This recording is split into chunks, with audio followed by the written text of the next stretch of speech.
Welcome to Somnotales History. Tonight, let your mind drift far from the noise of today and travel back in time to an era shaped by shadows and silence. A time when illness moved quietly through stone villages and candlelit halls, changing the course of lives with every breath. In this gentle journey, we won't rush through facts or timelines. Instead, we'll walk slowly through the world of medieval healers, forgotten remedies, and the quiet strength of those who stayed behind to care. We'll listen to the hush between heartbeats and uncover how the deadliest diseases of the Middle Ages were met not just with fear, but with grace, memory, and hope. So close your eyes, let the weight of the day soften, and prepare to be guided through a story not of death, but of the quiet, enduring ways people chose to live, love, and remember. This is the deadliest diseases in medieval history. The fire in the hearth had long since settled into a quiet bed of embers, glowing with the last warmth of the day. Outside, the world was cloaked in a heavy fog, the kind that seemed to soften even the sharp edges of stone cottages and church towers. The village lay still, hushed beneath a damp woolen sky, as though holding its breath.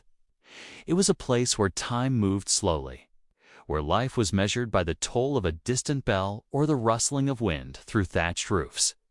It could have been anywhere in Europe during the High Middle Ages, England, perhaps, or the shadowed valleys of France, even the alpine edges of Bavaria. Wherever it was, the story begins the same quiet, simple, and unaware of what was coming.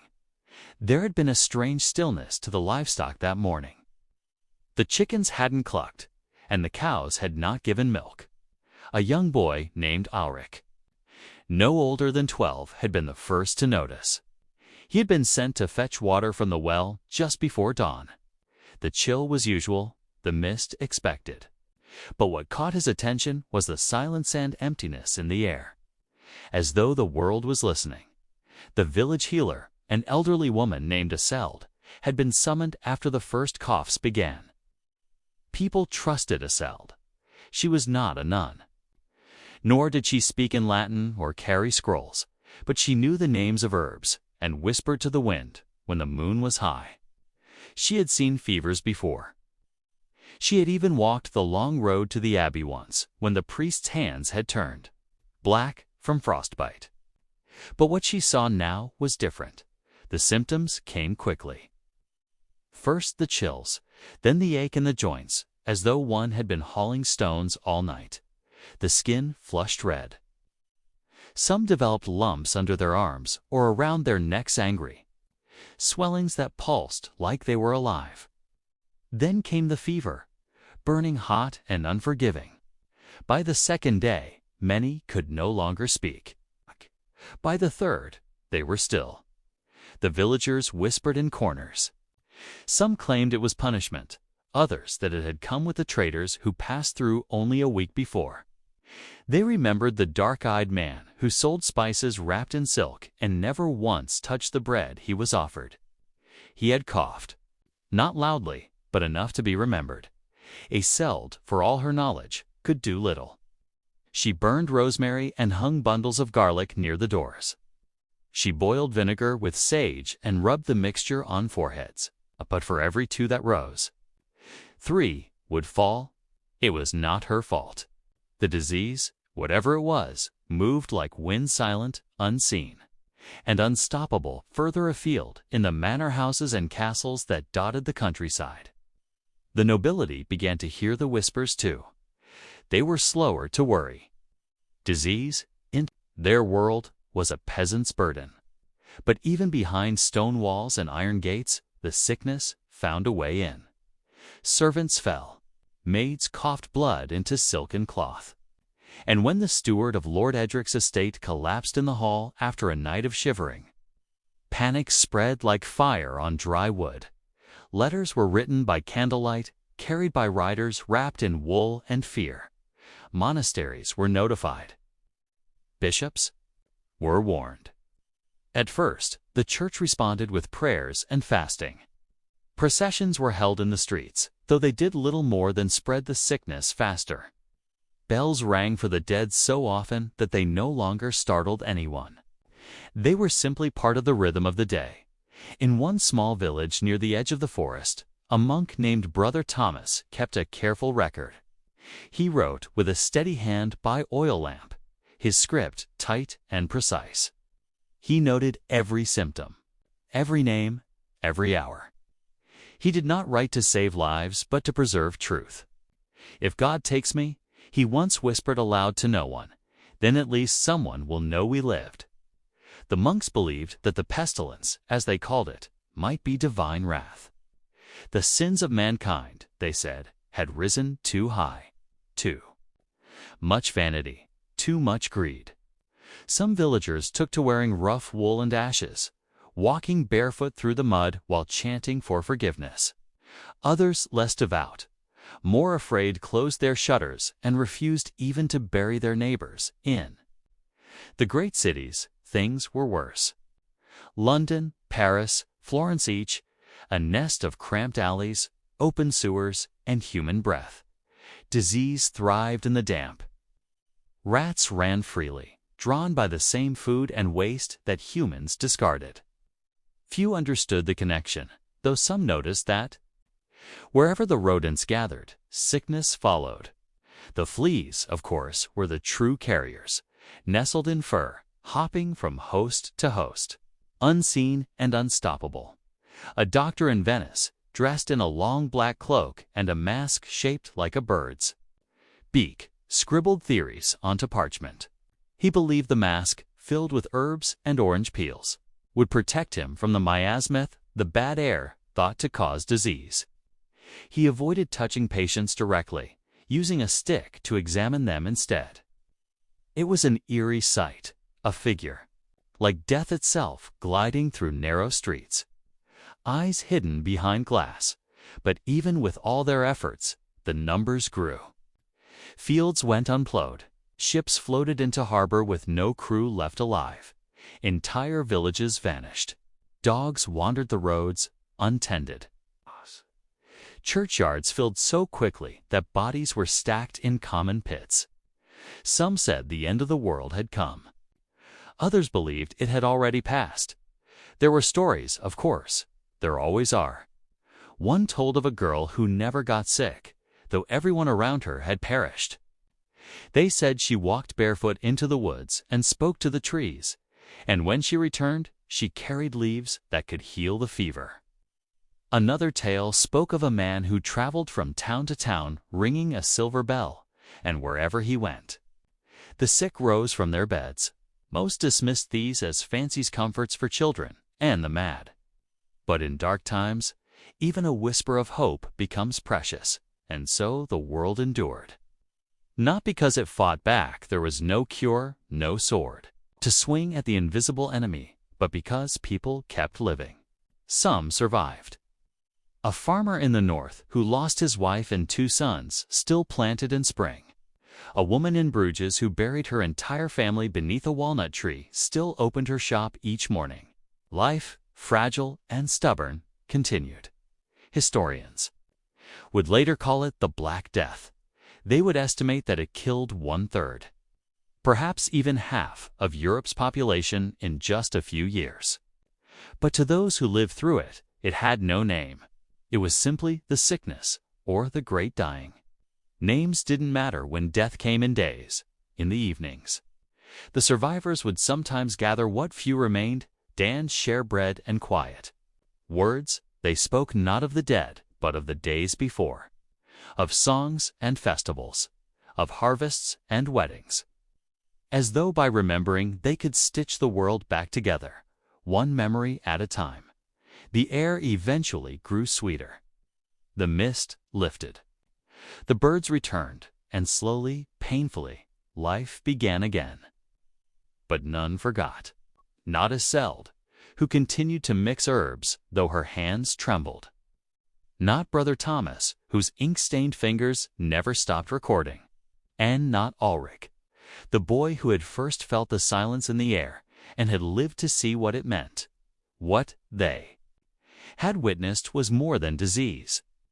It was the fragility of civilization itself, how quickly walls could fall, how easily the mighty could fall to their knees, but also how the softest voices, those who tended the sick, buried the lost, or simply kept walking, could be the ones to carry the world forward. And in that quiet, persistent endurance, there was a kind of beauty, a reminder that even in the darkest centuries, light still flickered. Even when breath was shallow and the night long, morning still came. The ember-bright haze of dawn crept through the shuttered window as Ulrich stirred from a restless sleep. The dreams that visited him were of soft, drifting shapes, whispers of those he had lost dancing just beyond reach. He rose quietly, pulling on the rough wool tunic his mother had mended so many times. In the stillness, he could almost hear the soft footfalls of his little sister, now gone these many nights. Her laughter had filled the courtyard each morning. Now it existed only in memory. Stepping outside, he paused at the edge of the village green. A thin mist still curled above the thatched roofs, and a lone crow perched upon the cross of the old church tower, its call echoing like a question unanswered. Ulrich closed his eyes and took a slow breath. Today, Isolde had told him she would lead a small group into the woods in search of lungwort and wild thyme, herbs thought to ease the terrible coughs that had racked so many bodies.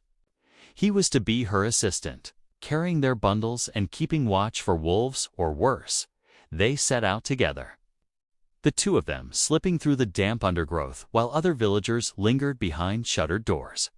Isolde moved with careful purpose, her eyes scanning the edges of every leaf, her fingers brushing spores and petals. She taught Ulrich to listen to the soft hum of bees and brambles, to the faint creak of saplings bending in the breeze.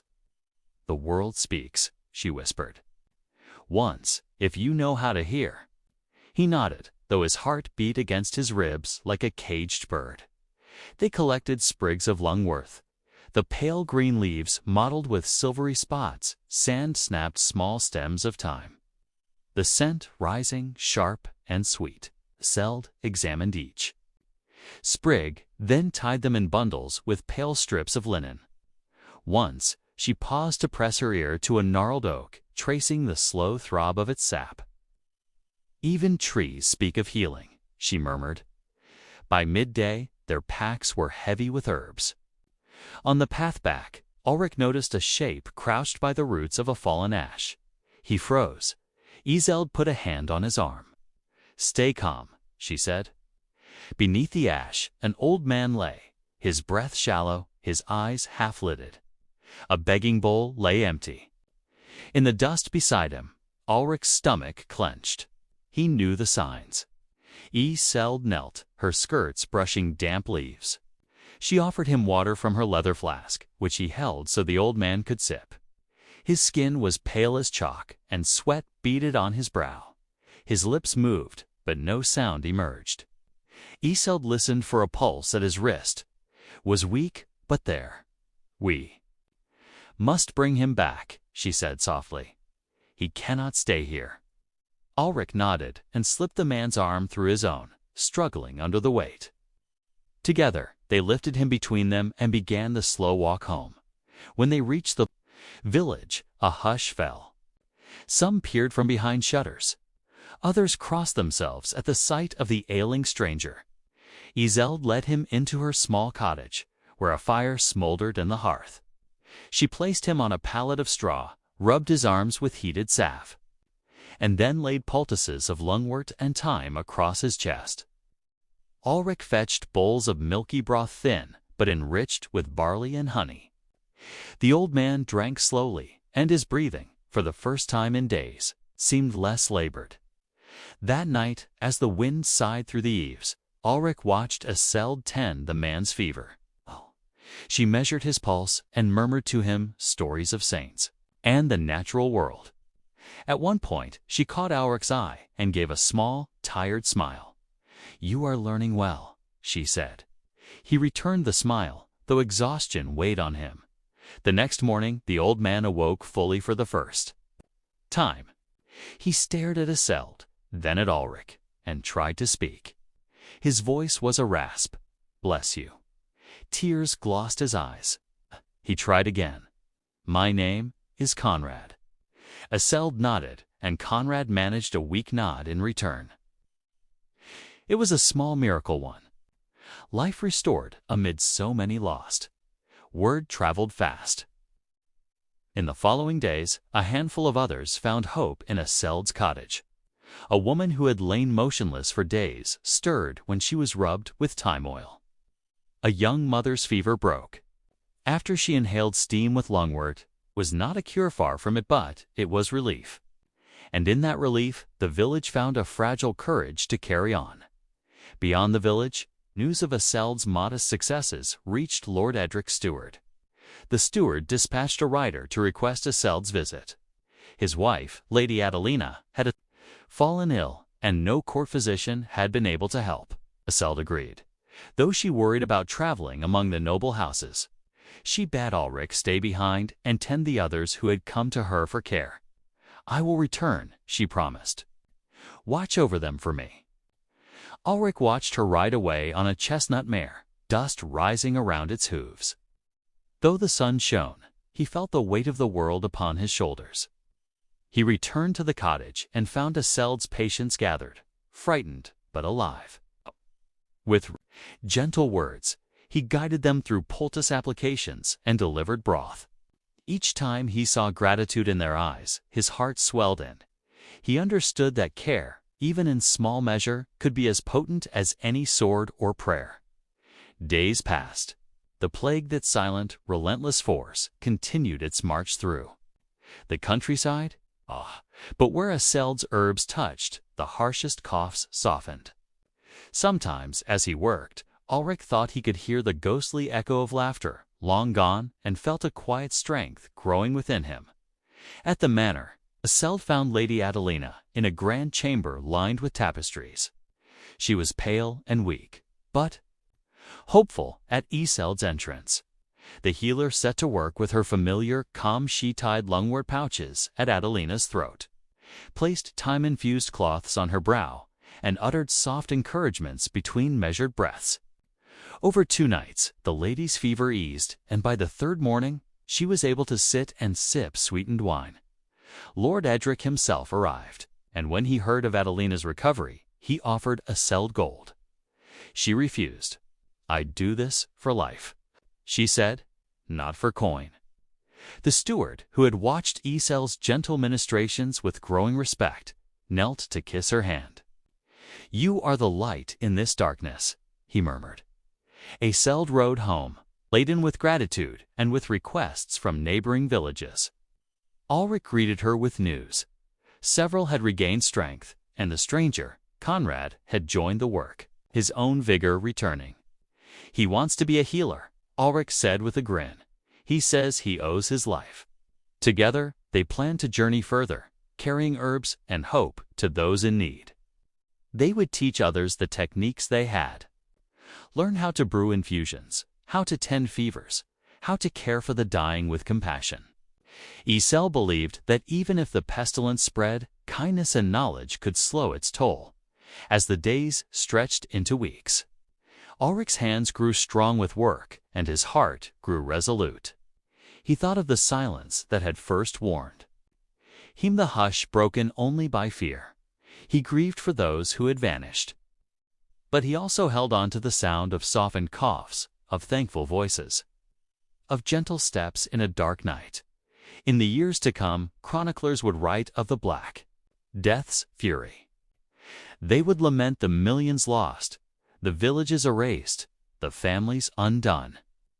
But somewhere, in quiet corners and humble cottages, there would always be Iseld and Ulrich healers who carried the light of care into the darkest places.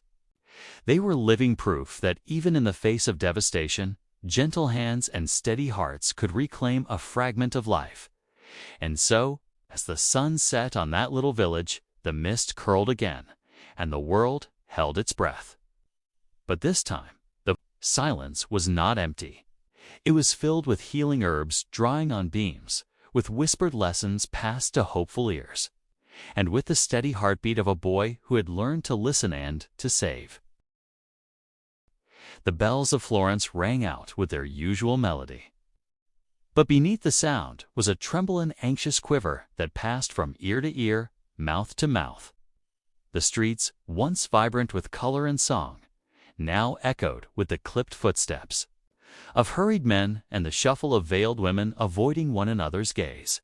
The city, proud and rich in cloth and culture, had grown wary. Whispers of the pestilence had crossed the Alps like a shadow cast by a dying sun, and now it hovered just beyond the walls. Luca, an apprentice to a wool merchant in the Oltrano district, noticed the change first in the smell of the river. The Arno had always carried a certain earthiness, a tang of wet stone and fish butt. Now it stank of rotting linen and something more bitter. The docks were quieter too. Ships came, but fewer unloaded. Merchants argued over cargoes with covered mouths. And still, Luca's master insisted they keep selling, keep moving bolts of fabric from crate to stall. The living still wear clothes, he said, though his eyes darted too quickly and his hands shook when counting coin. Luca had grown up in these narrow streets, where washing lines stretched across alleyways like banners, and the air was always full of song or quarrel. But now shutters were closed during the day, and the city's song was replaced by the creak of carts carrying bundles wrapped in canvas, each one too quiet to be anything but final. He watched as his neighbor, a kind baker named Gio, collapsed. Outside his own shop, the morning rolls still steaming behind him. Within 2 days, the shop was boarded up, the scent of yeast and rosemary replaced by the sour stink of lime powder. He returned home one evening to find his mother sitting in silence. His younger brother, Pietro, lay curled beneath a wool blanket, sweat glistening on his brow. The boy's breath came in short, dry gasps. "It came so fast," his mother whispered, as if speaking louder might draw it nearer. Luca knelt beside the boy and pressed his lips to Pietro's damp forehead. His skin burned, and beneath his arm, Luca felt a hard swelling, hot, painful, unnatural. "We'll fetch a doctor," he said, though he already knew none would come done. In desperation, Luca went to the convent where the Sisters of Mercy sometimes offered remedies. There, a young nun named Sister Amalia gave him a pouch of dried lavender and told him to boil it with vinegar. "It may soothe the fever," she said, her eyes red with fatigue. "If not, speak gently to him. Hold his hand. Let him hear your voice." There were too many patients, and the nuns could not save them all. He returned with the mixture, his hands trembling as he bathed his brother's face. Pietro opened his eyes once. He smiled weakly and murmured something about the stars, how he dreamt of flying through them with Luca beside him. Then he closed his eyes again, and by dawn his breath had faded into stillness. The city outside stirred, carts rolled past, and life moved onward. But inside the tiny stone home, time sat unmoving. They buried Pietro in a common pit just beyond. The city walls, along with dozens of others wrapped in cloth, lowered without names or markers. Luca stood beside his mother in the thin rain, her face pale, eyes dry from too much crying. He did not speak. No one did. There was only the shuffling of boots and the thud of earth. Weeks passed, and the pestilence crept deeper into the city.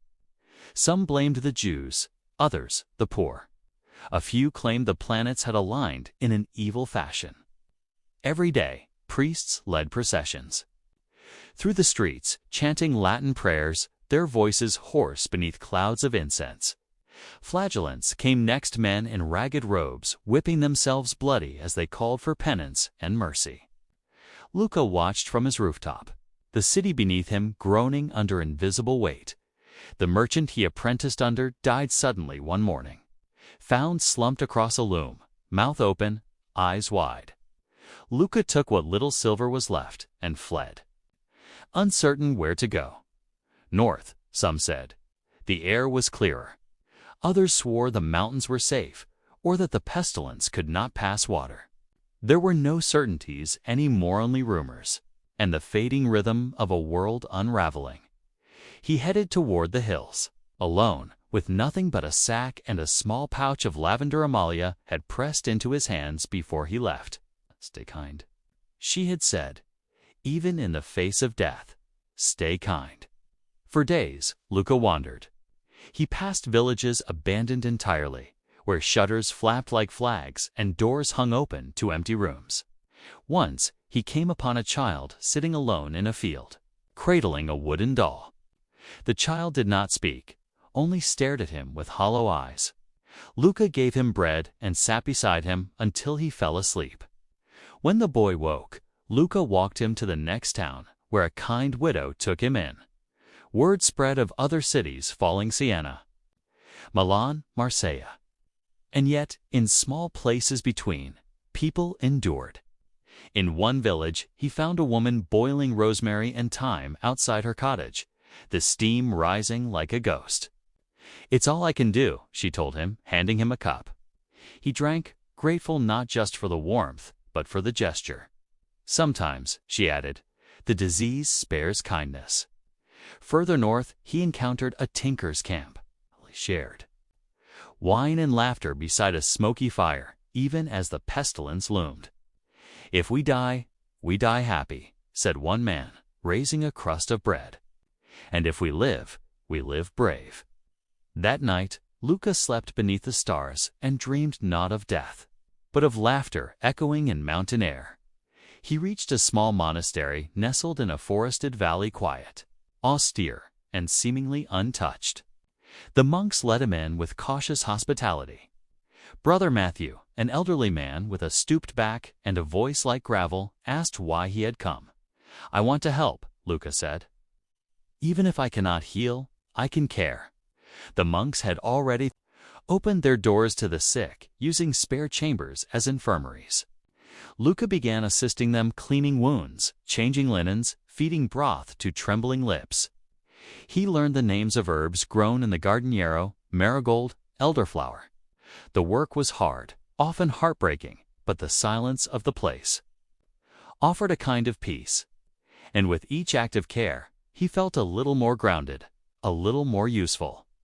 Brother Matthew kept a journal, just like Brother Thomas had in another corner of the world.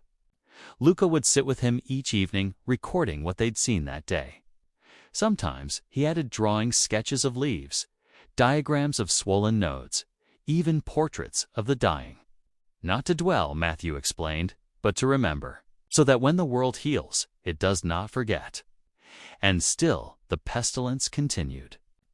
Sometimes it moved quickly, devouring whole families in a week. Other times it lingered, like a predator in the shadows. But the monastery held firm. When one monk fell ill, the others took his place. When their herbs ran low, Luca rode to nearby towns, bringing back whatever he could carry. One winter night, a woman arrived at the gates, carrying her infant child. She had walked for 3 days, and her lips were cracked from wind and grief. The child was feverish, coughing softly against her chest. They took her in, bathed her feet, fed her warm milk. That night, the child's breathing grew stronger. The next morning, he opened his eyes and grasped Luca's finger with tiny strength. They lived. Not all did, but some. And in those survivors, the monks saw purpose renewed. Luca stayed through the winter and the spring that followed. In time, he began to teach others what he had learned: how to brew infusions, how to ease breath with warmth and herbs, how to touch a dying hand with reverence rather than fear. He no longer dreamed of Florence. His city was the world now, and his trade was kindness. The plague would burn for years, flickering in and out like a storm that never quite left. But the world, too, endured, not unchanged, but not broken. And in small places like the forested monastery, the fire of compassion burned quietly through the darkness and far away. In a field of wild thyme, a boy who once listened for silence had become a man who carried healing in his hands. The scent of the monastery changed with the seasons.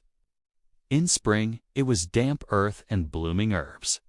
In summer, it held the sweetness of ripened fruit and sun-warmed stone. But now, as the air thinned and leaves browned underfoot, it smelled of wood smoke, candle wax, and the sharp sting of vinegar-soaked cloth. The monks had grown accustomed to that smell. Was the scent of vigilance, of protection, of quiet labor in the face of sorrow. It was the scent of the sick rooms, where breath came ragged and low. Luca had come to know those rooms intimately. He no longer flinched at the sight of mottled skin or the sound of a dry, rattling cough. He had learned to listen, truly listen. Not just to the words of the ailing, but to the silences in between, to the tremor of fear beneath calm tones, to the sudden stillness that sometimes meant the end had come. It changed a person, this quiet work, but it didn't harden him. If anything, it made his heart softer, more open, more aware of the fragile threads that held people together. He still wrote in the journal each evening, sitting beside Brother Matthew near the flickering light of the chapel's oil lamp. The old monk had grown weaker of late. His hands, once firm and deliberate in script, now trembled faintly as he guided the quill. He would dictate more often than he wrote, and Luca listened closely, recording every name, every date, every herbal treatment, and the way the wind felt on a particular morning when the valley was filled with crows. He recorded it all, because everything mattered. Sometimes he added drawings, detailed sketches of flowering herbs, of healing salves being applied to blistered skin, of faces in repose after long suffering. The journal had grown thick with pages, some of them smudged with tears or speckled with dried herbs. Each one a record of life pressing forward even when death sat heavily outside the door. One morning, a rider arrived from the west, bearing a letter sealed with the emblem of a nearby abbey. It was a request, urgent and solemn. The pestilence had returned there, fewer cases than before, but with terrifying speed, and their infirmary was overwhelmed. Luca and two monks, Brother Henry and young Brother Pascal, prepared their supplies with practiced calm. They filled their satchels with dried elderflower, bundles of sage, wrapped bandages, jars of salve, and packets of thyme. Before leaving, Luca knelt at Brother Matthew's side. "Will you be all right?" he asked. Matthew smiled faintly. "I have enough time left to finish the winter's records. Go where healing is needed. God sends hands." The journey to the abbey took 2 days by horse and cart. Along the way, they passed villages that showed signs of quiet suffering, windows boarded from within, candles flickering in windows as signs of illness.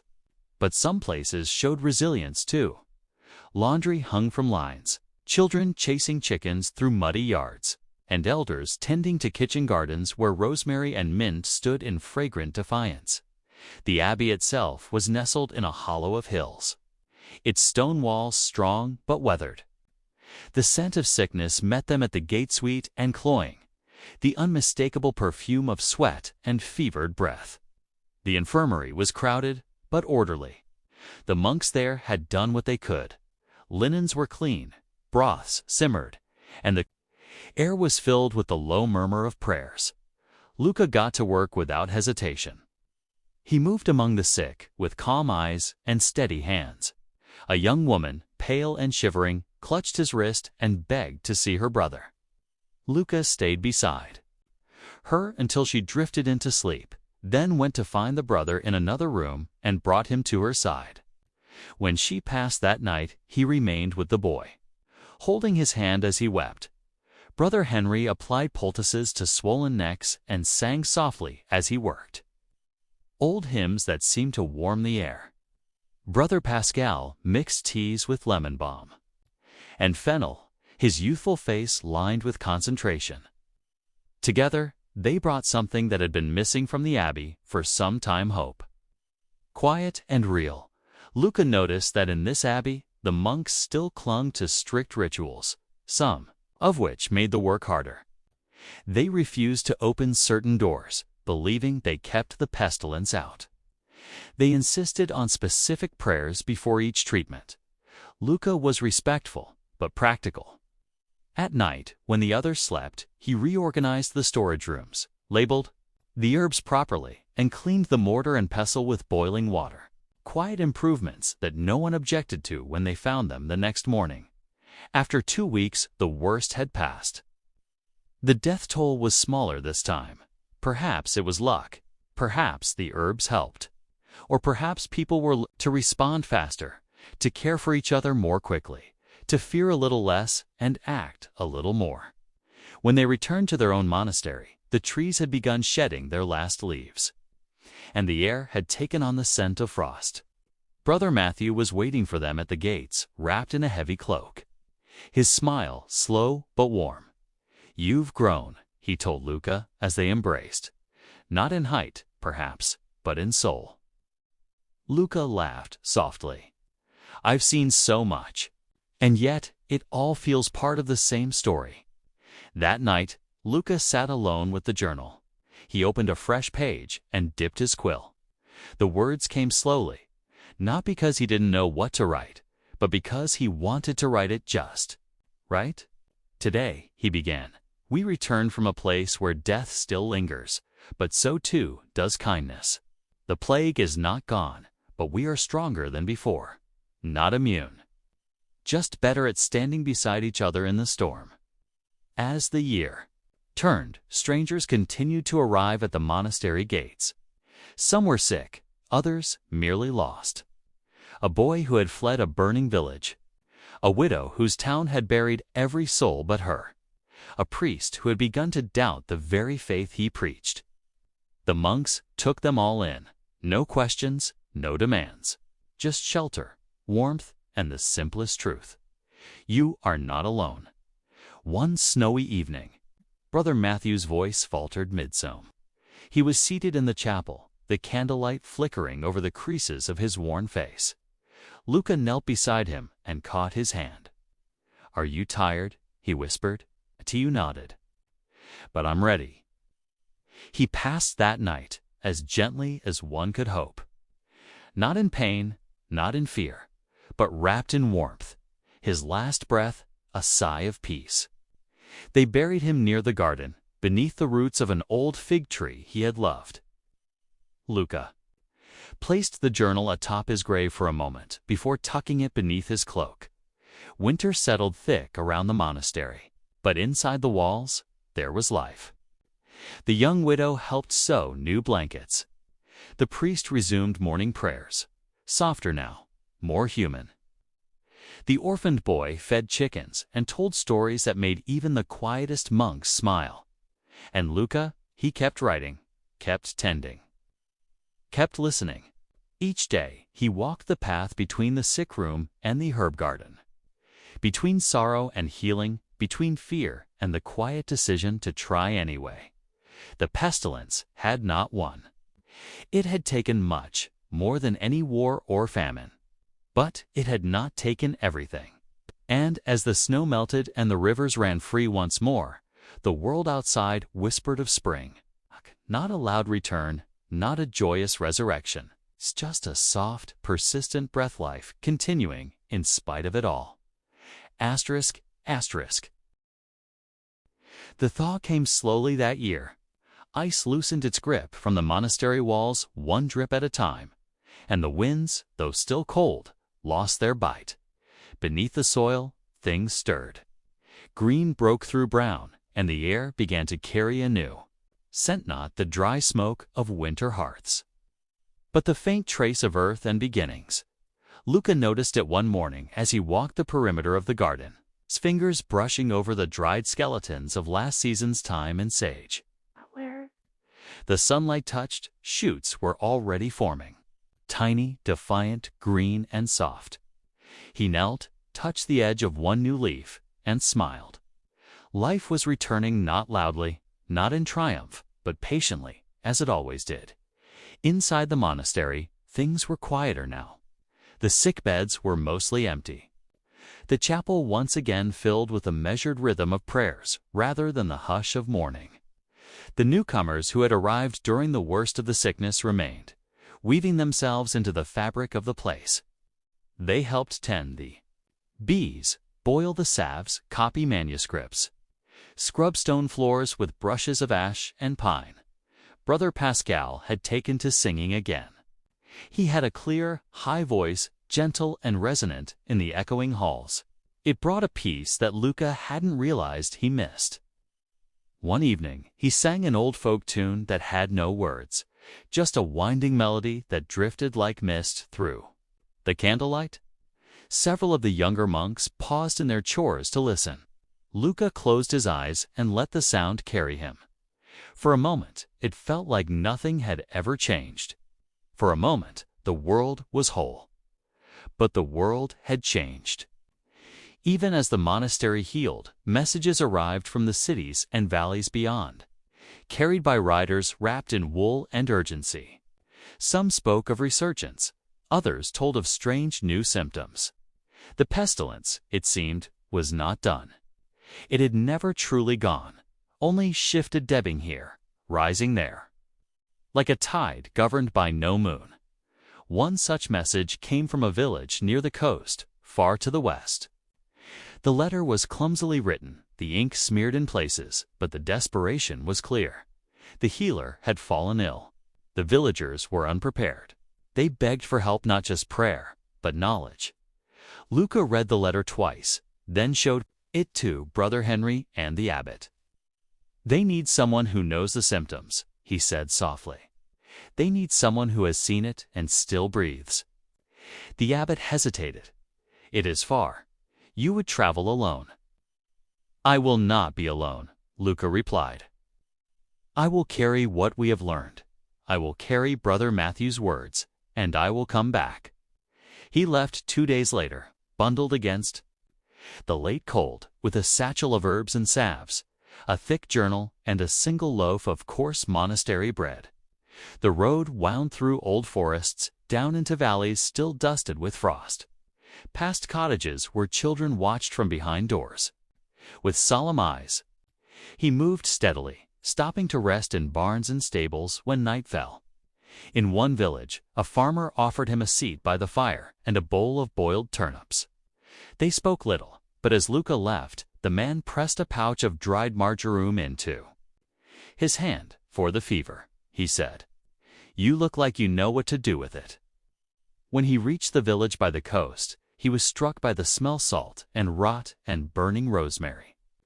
The scent clung to the wind, to his cloak, to the creaking wooden walls of the cottages. The air itself felt thinner here, carried always by a breeze that never stopped. The village was small, perhaps 40 homes, a small chapel, a communal square where the well stood. The people watched him arrive with cautious hope. He was greeted by a woman named Brita, who had taken over tending the sick after the healer had passed. She was younger than Luca expected, with strong arms and a smudge of soot on her cheek.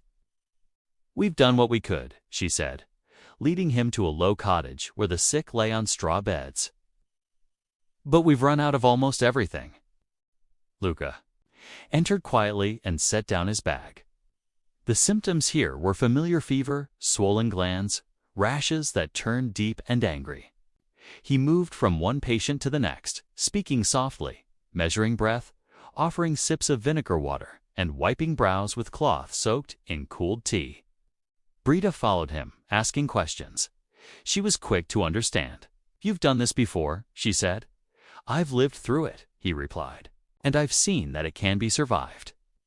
For days, they worked together. Brita gathered sea herbs from the rocks and boiled them with sage. Luca taught her to make poultices from ash bark and elderflower. They washed wounds in salt water and covered them in honey to keep rot at bay. Sometimes they simply sat beside the sick, holding hands, whispering stories or songs. Not all were saved, but many began to recover. Slowly, breaths grew steadier. The heat of fevers lessened. One boy, no older than 10, opened his eyes after nearly a week of silence and smiled when he saw Luca. "I dreamt of bells," he whispered, "and green fields, The villagers gathered on the shore one night to light a fire in honor of the lives lost and those returning.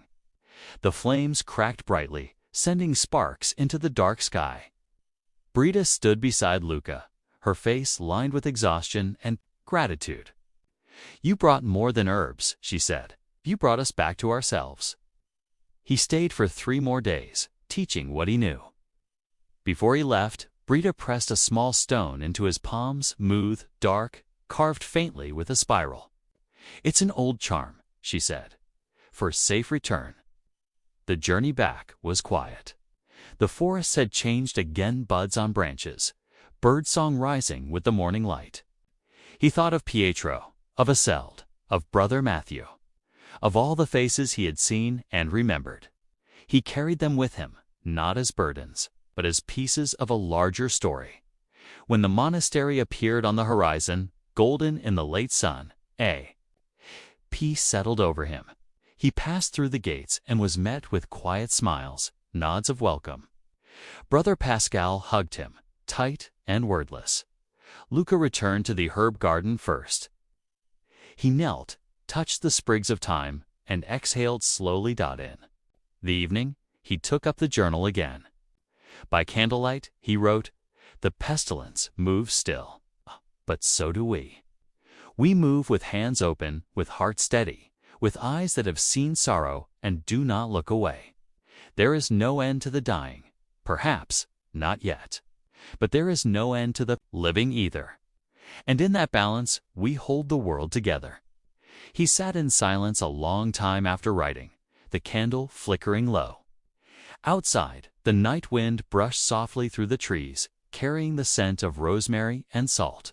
And Luca, the apprentice who had once fled the city in fear, now sat as a healer, a witness, and a quiet guardian of those who remained. The days grew longer, and with each stretch of sunlight, a hush settled deeper into the monastery. It wasn't the hush of dread as it had once been, nor the silence of mourning. It was something different, peaceful, watchful, and still. Life had begun to return in subtle ways. The bees emerged from their hives to test the early blooms. Sparrows sang from the chapel roof. The stone paths, so often trodden by feet heavy with fear, now bore steps unhurried and deliberate. Luca spent many of those spring days in the garden, his fingers stained with soil and the scent of thyme lingering beneath his nails. He found comfort in the patterns of planting, digging, placing, watering, waiting. Everything came in stages, just like healing. You could not force a sprout to rise, nor a fever to break. You could only tend, watch, and believe. Word of his travels had quietly spread beyond the monastery. Messages began arriving more frequently now, written in uneven script by candlelight, sealed with wax, sometimes smudged by tears. Some were simple thank-you notes from villagers he'd helped. Others were pleas from nearby towns asking for guidance, a remedy, or simply reassurance that they were not forgotten. He read each one carefully and answered what he could. Sometimes he sent bundles of herbs wrapped in linen. Other times, just a letter of gentle instructions. His words traveled where he could not, carried on foot, by cart, or tucked into the robes of wandering friars. He imagined his handwriting reaching distant cottages, his instructions whispered over steaming bowls. His presence felt in the smallest gestures. One afternoon, a rider arrived not with a letter, but with a story. The man was gaunt and tired, his face wind-chapped and eyes sunken. He brought news from a town beyond the forested hills, a town called Caldum. It had once been bustling with markets and music, a place of lanterns strung between buildings and children playing near the riverbanks. But now it had grown quiet, too quiet. The pestilence had returned there with strange intensity. Luca listened carefully. The symptoms were familiar, but faster. Those afflicted collapsed suddenly. Within a day, sometimes less, they were gone. The town physician had fallen ill after treating the first few. Now no one dared approach the sick. The rider had come not just for herbs or advice. He had come for Luca. There was no question. That evening, Luca packed his satchel once more. Brother Pascal helped him gather the most effective herbs: lavender, elder, dried garlic, and foxglove. They packed small cloths soaked in vinegar and a fresh journal. Before dawn, he set out again, accompanied this time by a quiet boy from the monastery who had recently begun training in the garden. His name was Ewan, and he carried a kind of quiet steadiness that made Luca feel less alone on the road. The journey to Caldum took several days. The forest paths were muddy with spring rains, and the trees leaned overhead like watchful sentries.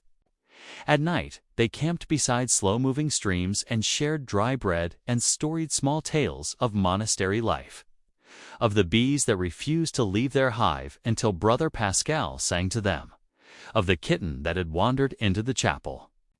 During Vespers, when they reached the town, the signs were immediate.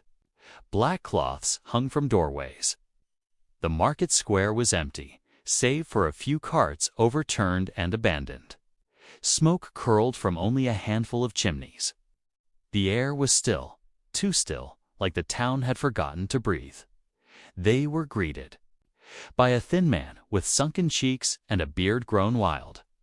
His name was Tom, and he was the last member of the town council still standing. He led them through the winding streets to a stone building that had once served as a granary. It was now a makeshift infirmary. Inside, the silence was broken only by coughs and the occasional moan. Luca knelt beside the first patient, a young girl with flushed cheeks and skin damp with sweat. Her breath came in short, frightened bursts. He pressed a hand to her brow, felt the heat, and gently checked her pulse. It was faint and fast. Too fast. He and Yuen worked quickly. They opened windows for air. They crushed garlic and sage into poultices. They steeped strong tea from dried meadowsweet and dabbed it onto parched lips. When a woman convulsed with pain, Luca held her hand and spoke softly until the fit passed. He moved from patient to patient, eyes alert, heart open. And when he could do no more for one, he sat with them anyway. Sometimes that was the only remedy left to make sure that, whatever came, no one left the world unseen. Ewan proved to be a gentle assistant, careful and calm. He cleaned linens, brewed teas, and whispered little songs to soothe the frightened. In the quiet moments between tending, they stepped outside and sat beneath the eaves. The air smelled of rain and something metallic. It was exhausting work, and yet there was a kind of purpose in it that carried them through. Each morning, few more faces were missing, but by the fifth day, something shifted. A child who had been too weak to lift his head began to speak. An old man who had not opened his eyes in 2 days asked for broth. A woman, her fever broken, wept when she realized she had lived. It was not victory, but it was a turning. That evening, the townspeople gathered in the chapel square, those who could walk, and those carried by others. They brought candles, each one lit in silence until the square glowed golden with their flickering light. Tom stood beside Luca, tears streaking his dusty cheeks. "We thought we were finished," he said, "but you reminded us how to try." Luca said nothing, only nodded and stared at the flames. He thought of everyone he had carried within him: Pietro, Eseld, Brother Matthew. He thought of the silence, of the monastery garden, and how beneath it life had always waited. When they returned to the monastery, the sun was warm upon the path. Ewan walked with a steadier gait now, his eyes more open to the world. They were greeted with quiet embraces, fresh bread, and the scent of rosemary drifting from the kitchens. In the evening, Luca sat once more with the journal. He lit the candle slowly and turned to a new page. "We lose people," he wrote. "We lose them in sudden gusts, in slow fading flickers, in moments that stretch between heartbeats. But we do not lose the memory of care. Every time we hold a hand, every time we ease a breath, we add a stitch to the world's torn cloth. The pestilence rages, but so do we in our own quiet way." He paused, then added, "And we are not finished." Outside, the air was warm for the first time in weeks. The bees had returned to the garden.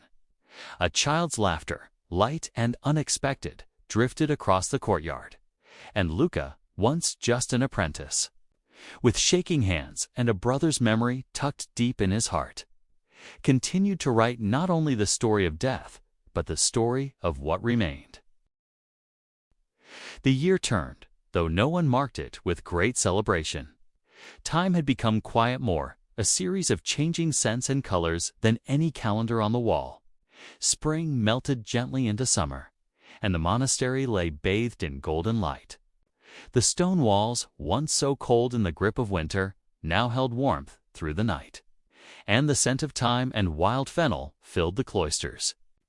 Bees buzzed lazily, the fountain trickled softly, and the rhythm of life unfolded again, subtle, slow, and sacred.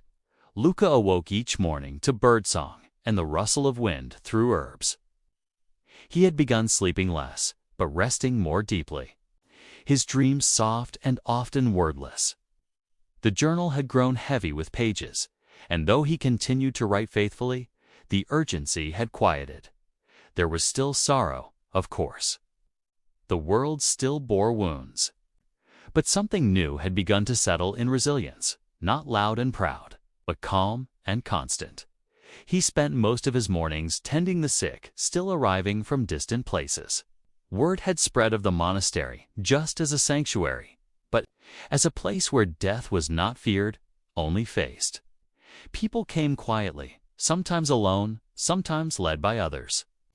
They brought fevered eyes and trembling limbs, and were met not with alarm, but with water, warmth, and the steady rhythm of healing. The afternoons were his to teach. In the shade of the cloister walkways, he began gathering small groups newcomers. Young monks, even villagers who had stayed near the monastery after recovery. He spoke not like a scholar, but like a witness. He taught them to crush mint leaves between their fingers and recognize their oil. He taught them to dry lavender slowly in sunlight, not fire. He taught them how to listen, not just to symptoms, but to silence. One such afternoon, as the light filtered soft and golden through the arches, Luca noticed a girl sitting apart from the others. She was older than the boys, not quite a woman, with a narrow face and the kind of eyes that missed nothing. She had not spoken once during the lesson. When he offered her a sprig of wormwood to identify, she only stared. But afterward, as the others wandered off, she lingered. "I know what it is," she said, voice low. "You don't need to ask next time." He turned to her, surprised but not offended. "Then what is it?" "Wormwood," she said.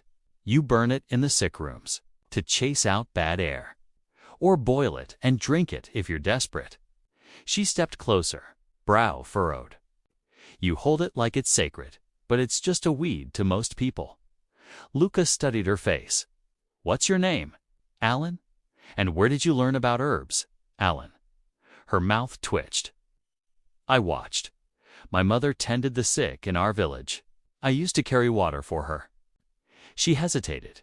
"She died last autumn. I came here after." Luca nodded slowly. "Then stay. Learn more. You already see what many miss." She joined the lessons from then on, though she still rarely spoke. She was observant, sharp, quick with her hands. Luca saw in her a familiar hunger not for knowledge, exactly, but for meaning. For a way to turn memory into something that lasted. He gave her extra tasks, asked her to prepare mixtures, even let her transcribe short passages in the journal. She handled it all with quiet precision. As summer deepened, more travelers came to the monastery, all seeking healing.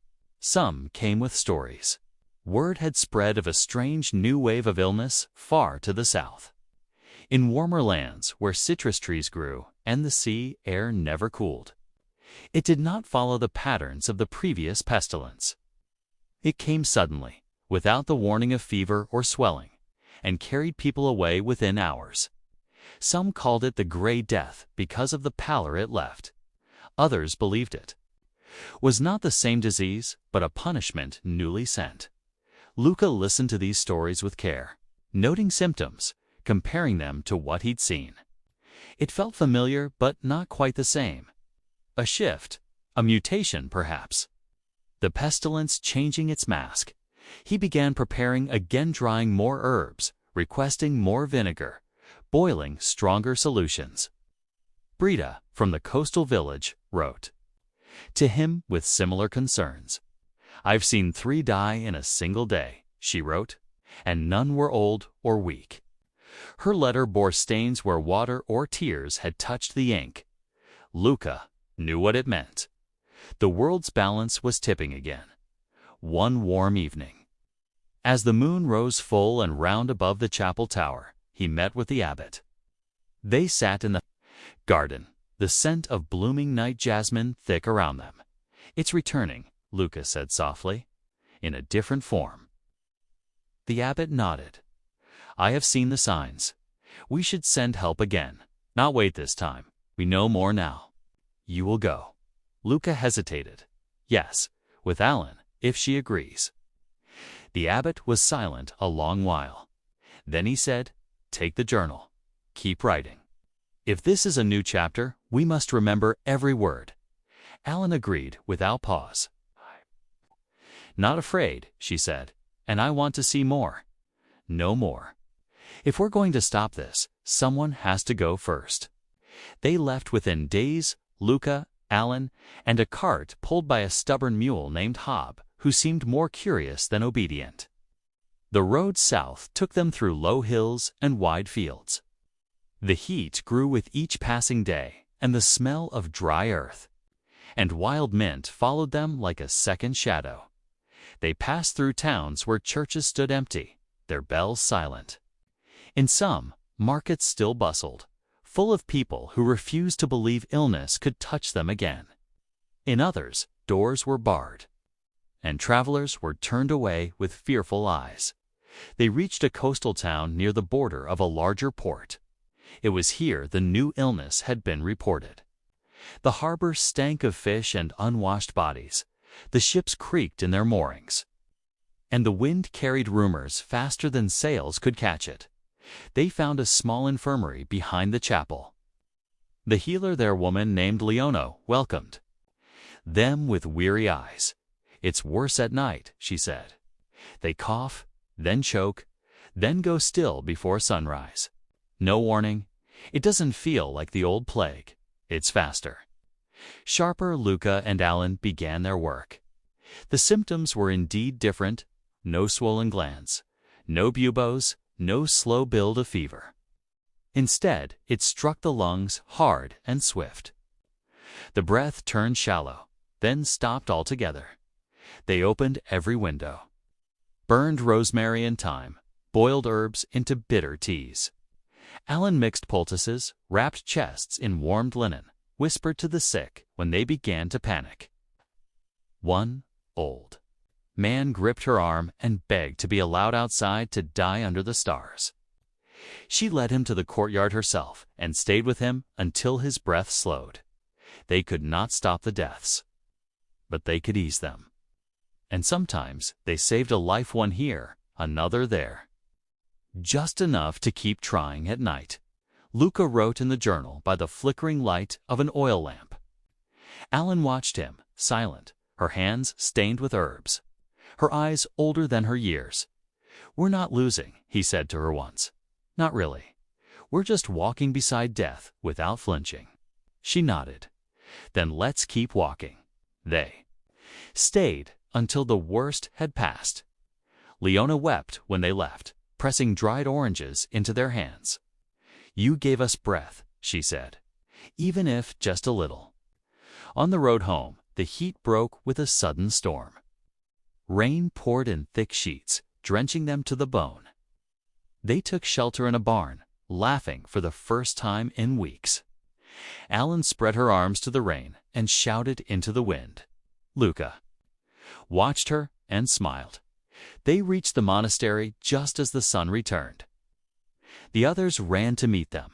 their faces open with relief. Brother Pascal embraced them both. "You came back," he whispered. That night, Luca opened the journal too. A fresh page. "This is not the same plague," he wrote, "but it carries the same silence. And into that silence we walk again, and again, not to defeat death, but to remind the living that they are seen, that they matter, that they are not alone." Outside, the stars emerged one by one. The bees returned to their hives. The herbs in the garden leaned toward the moonlight, and Luca, with Alan now beside him, continued to carry the story forward, not to end it, but to keep it alive. Summer faded as if it were exhaling, and with its last long breath, the heat finally lifted. The days grew shorter, and the air in the hills around the monastery began to thin and cool. At first, the changes were smaller shiver of wind in the late afternoon, the golden hue of sunbeams stretching longer across the stone floors, the bees returning to their hives a little earlier each evening. But soon the signs became unmistakable. Leaves curled gently at the edges.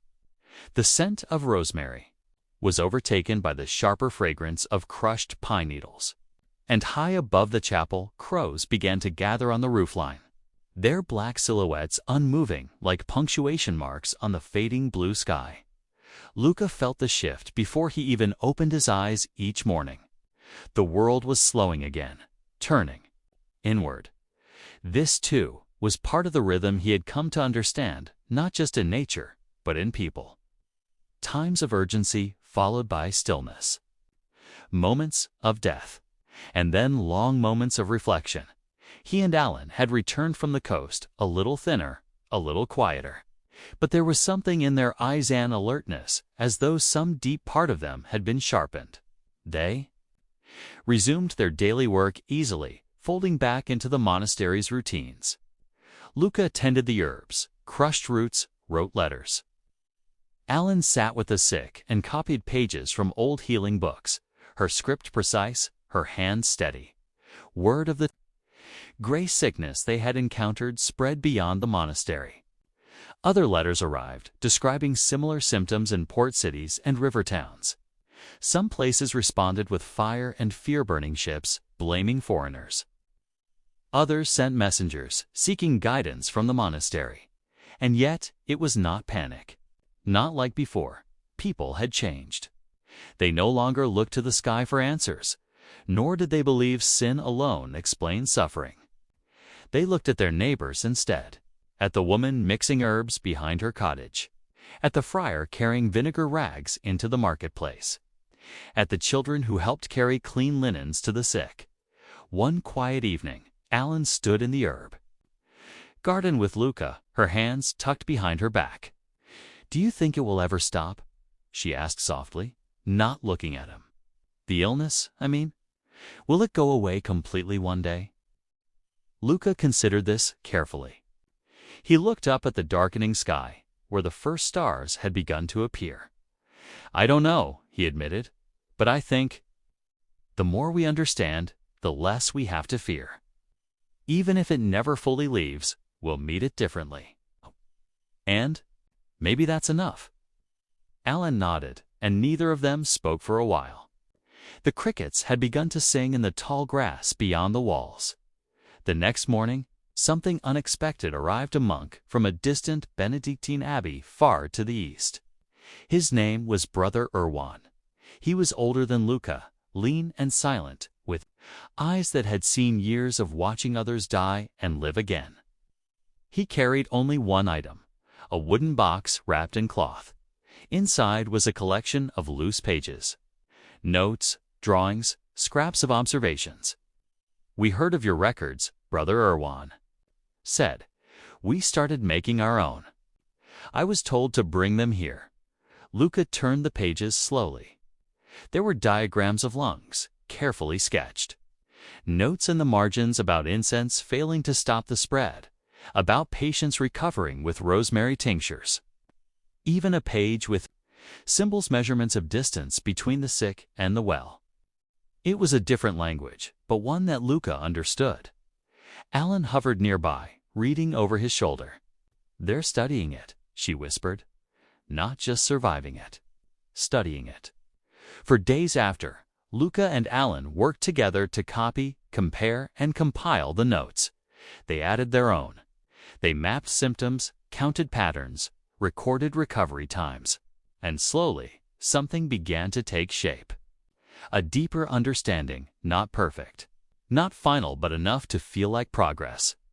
That week, the abbot made a quiet decision.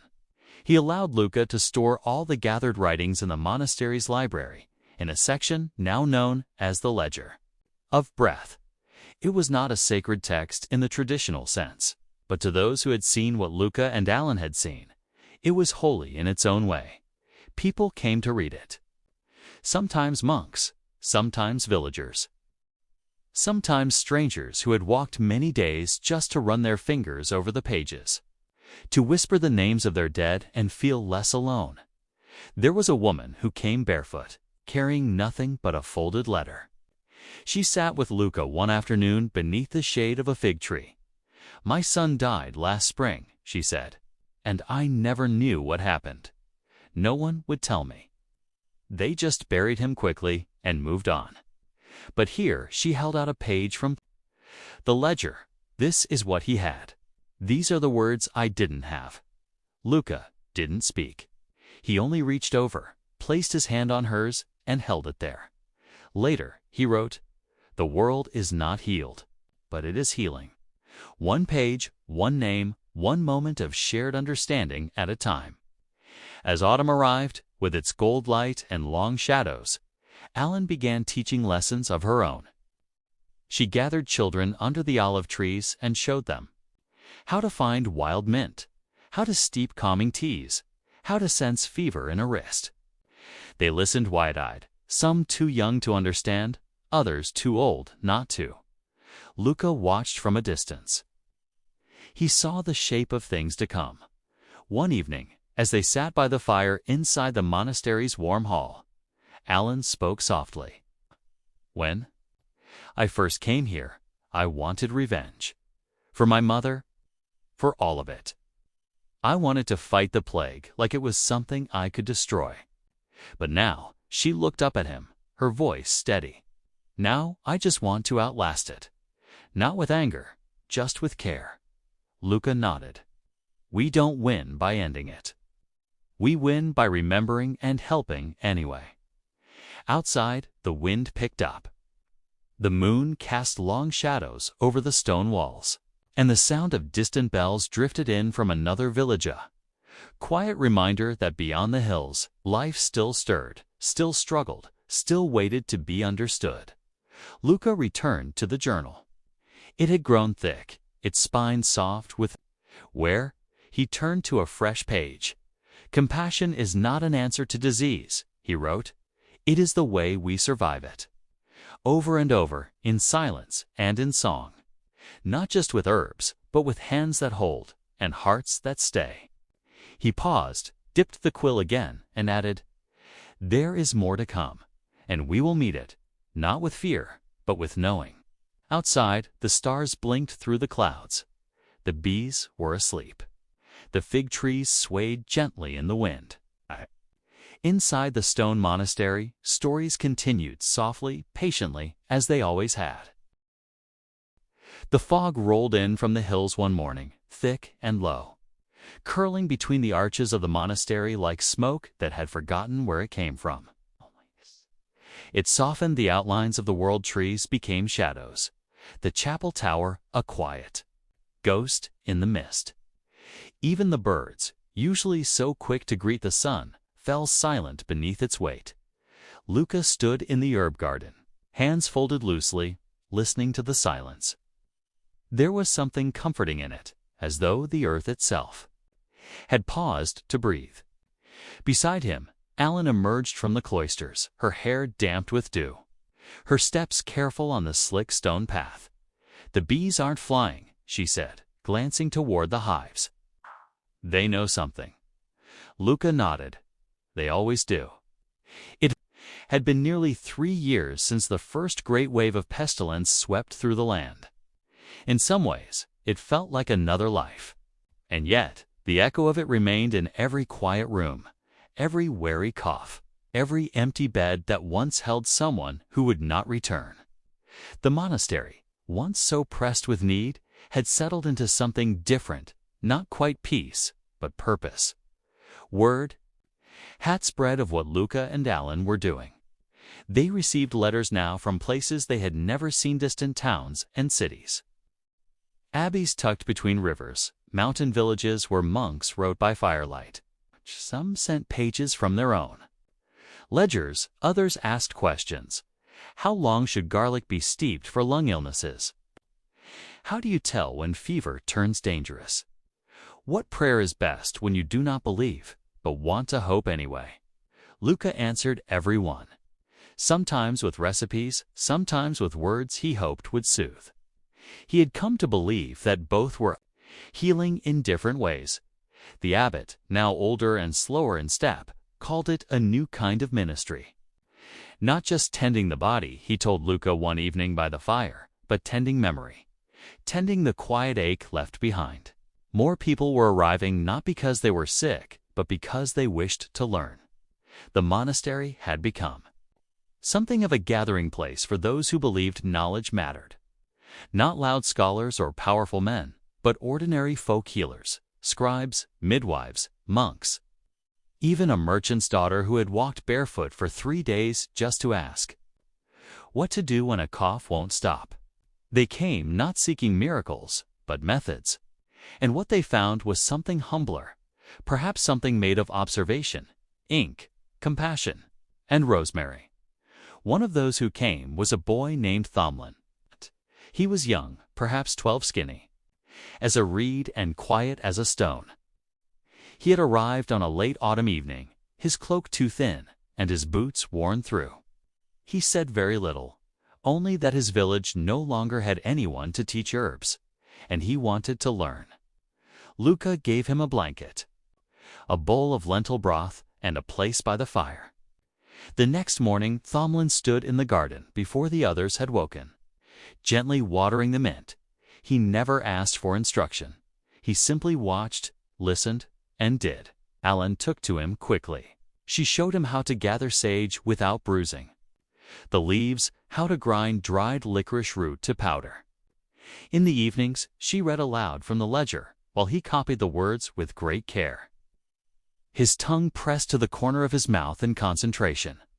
"We were like him once," she told Luca one evening as the sun dipped behind the hills. "Hungry to know, needing to understand why the world hurt." Luca nodded, "And now we give what we once sought." As winter approached, a traveler arrived from the capital, a physician named Henry, gray at the temples, with the soft hands of someone who once lived among scrolls more than soil.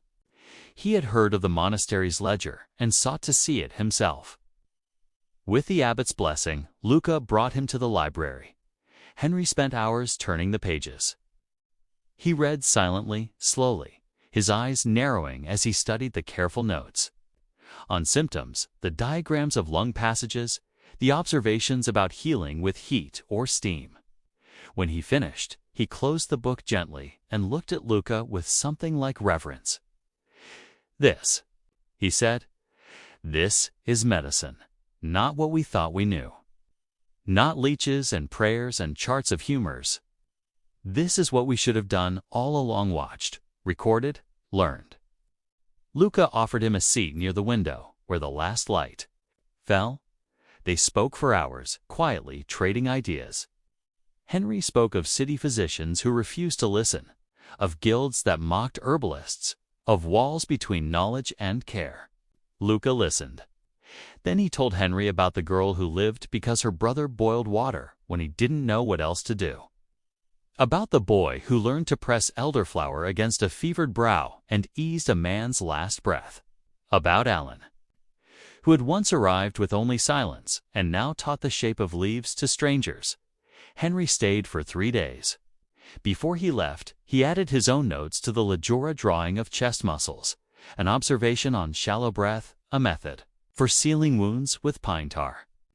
When he handed the pages to Luca, he said, "It should belong to everyone." And so they began to copy the ledger. It was Alan's idea.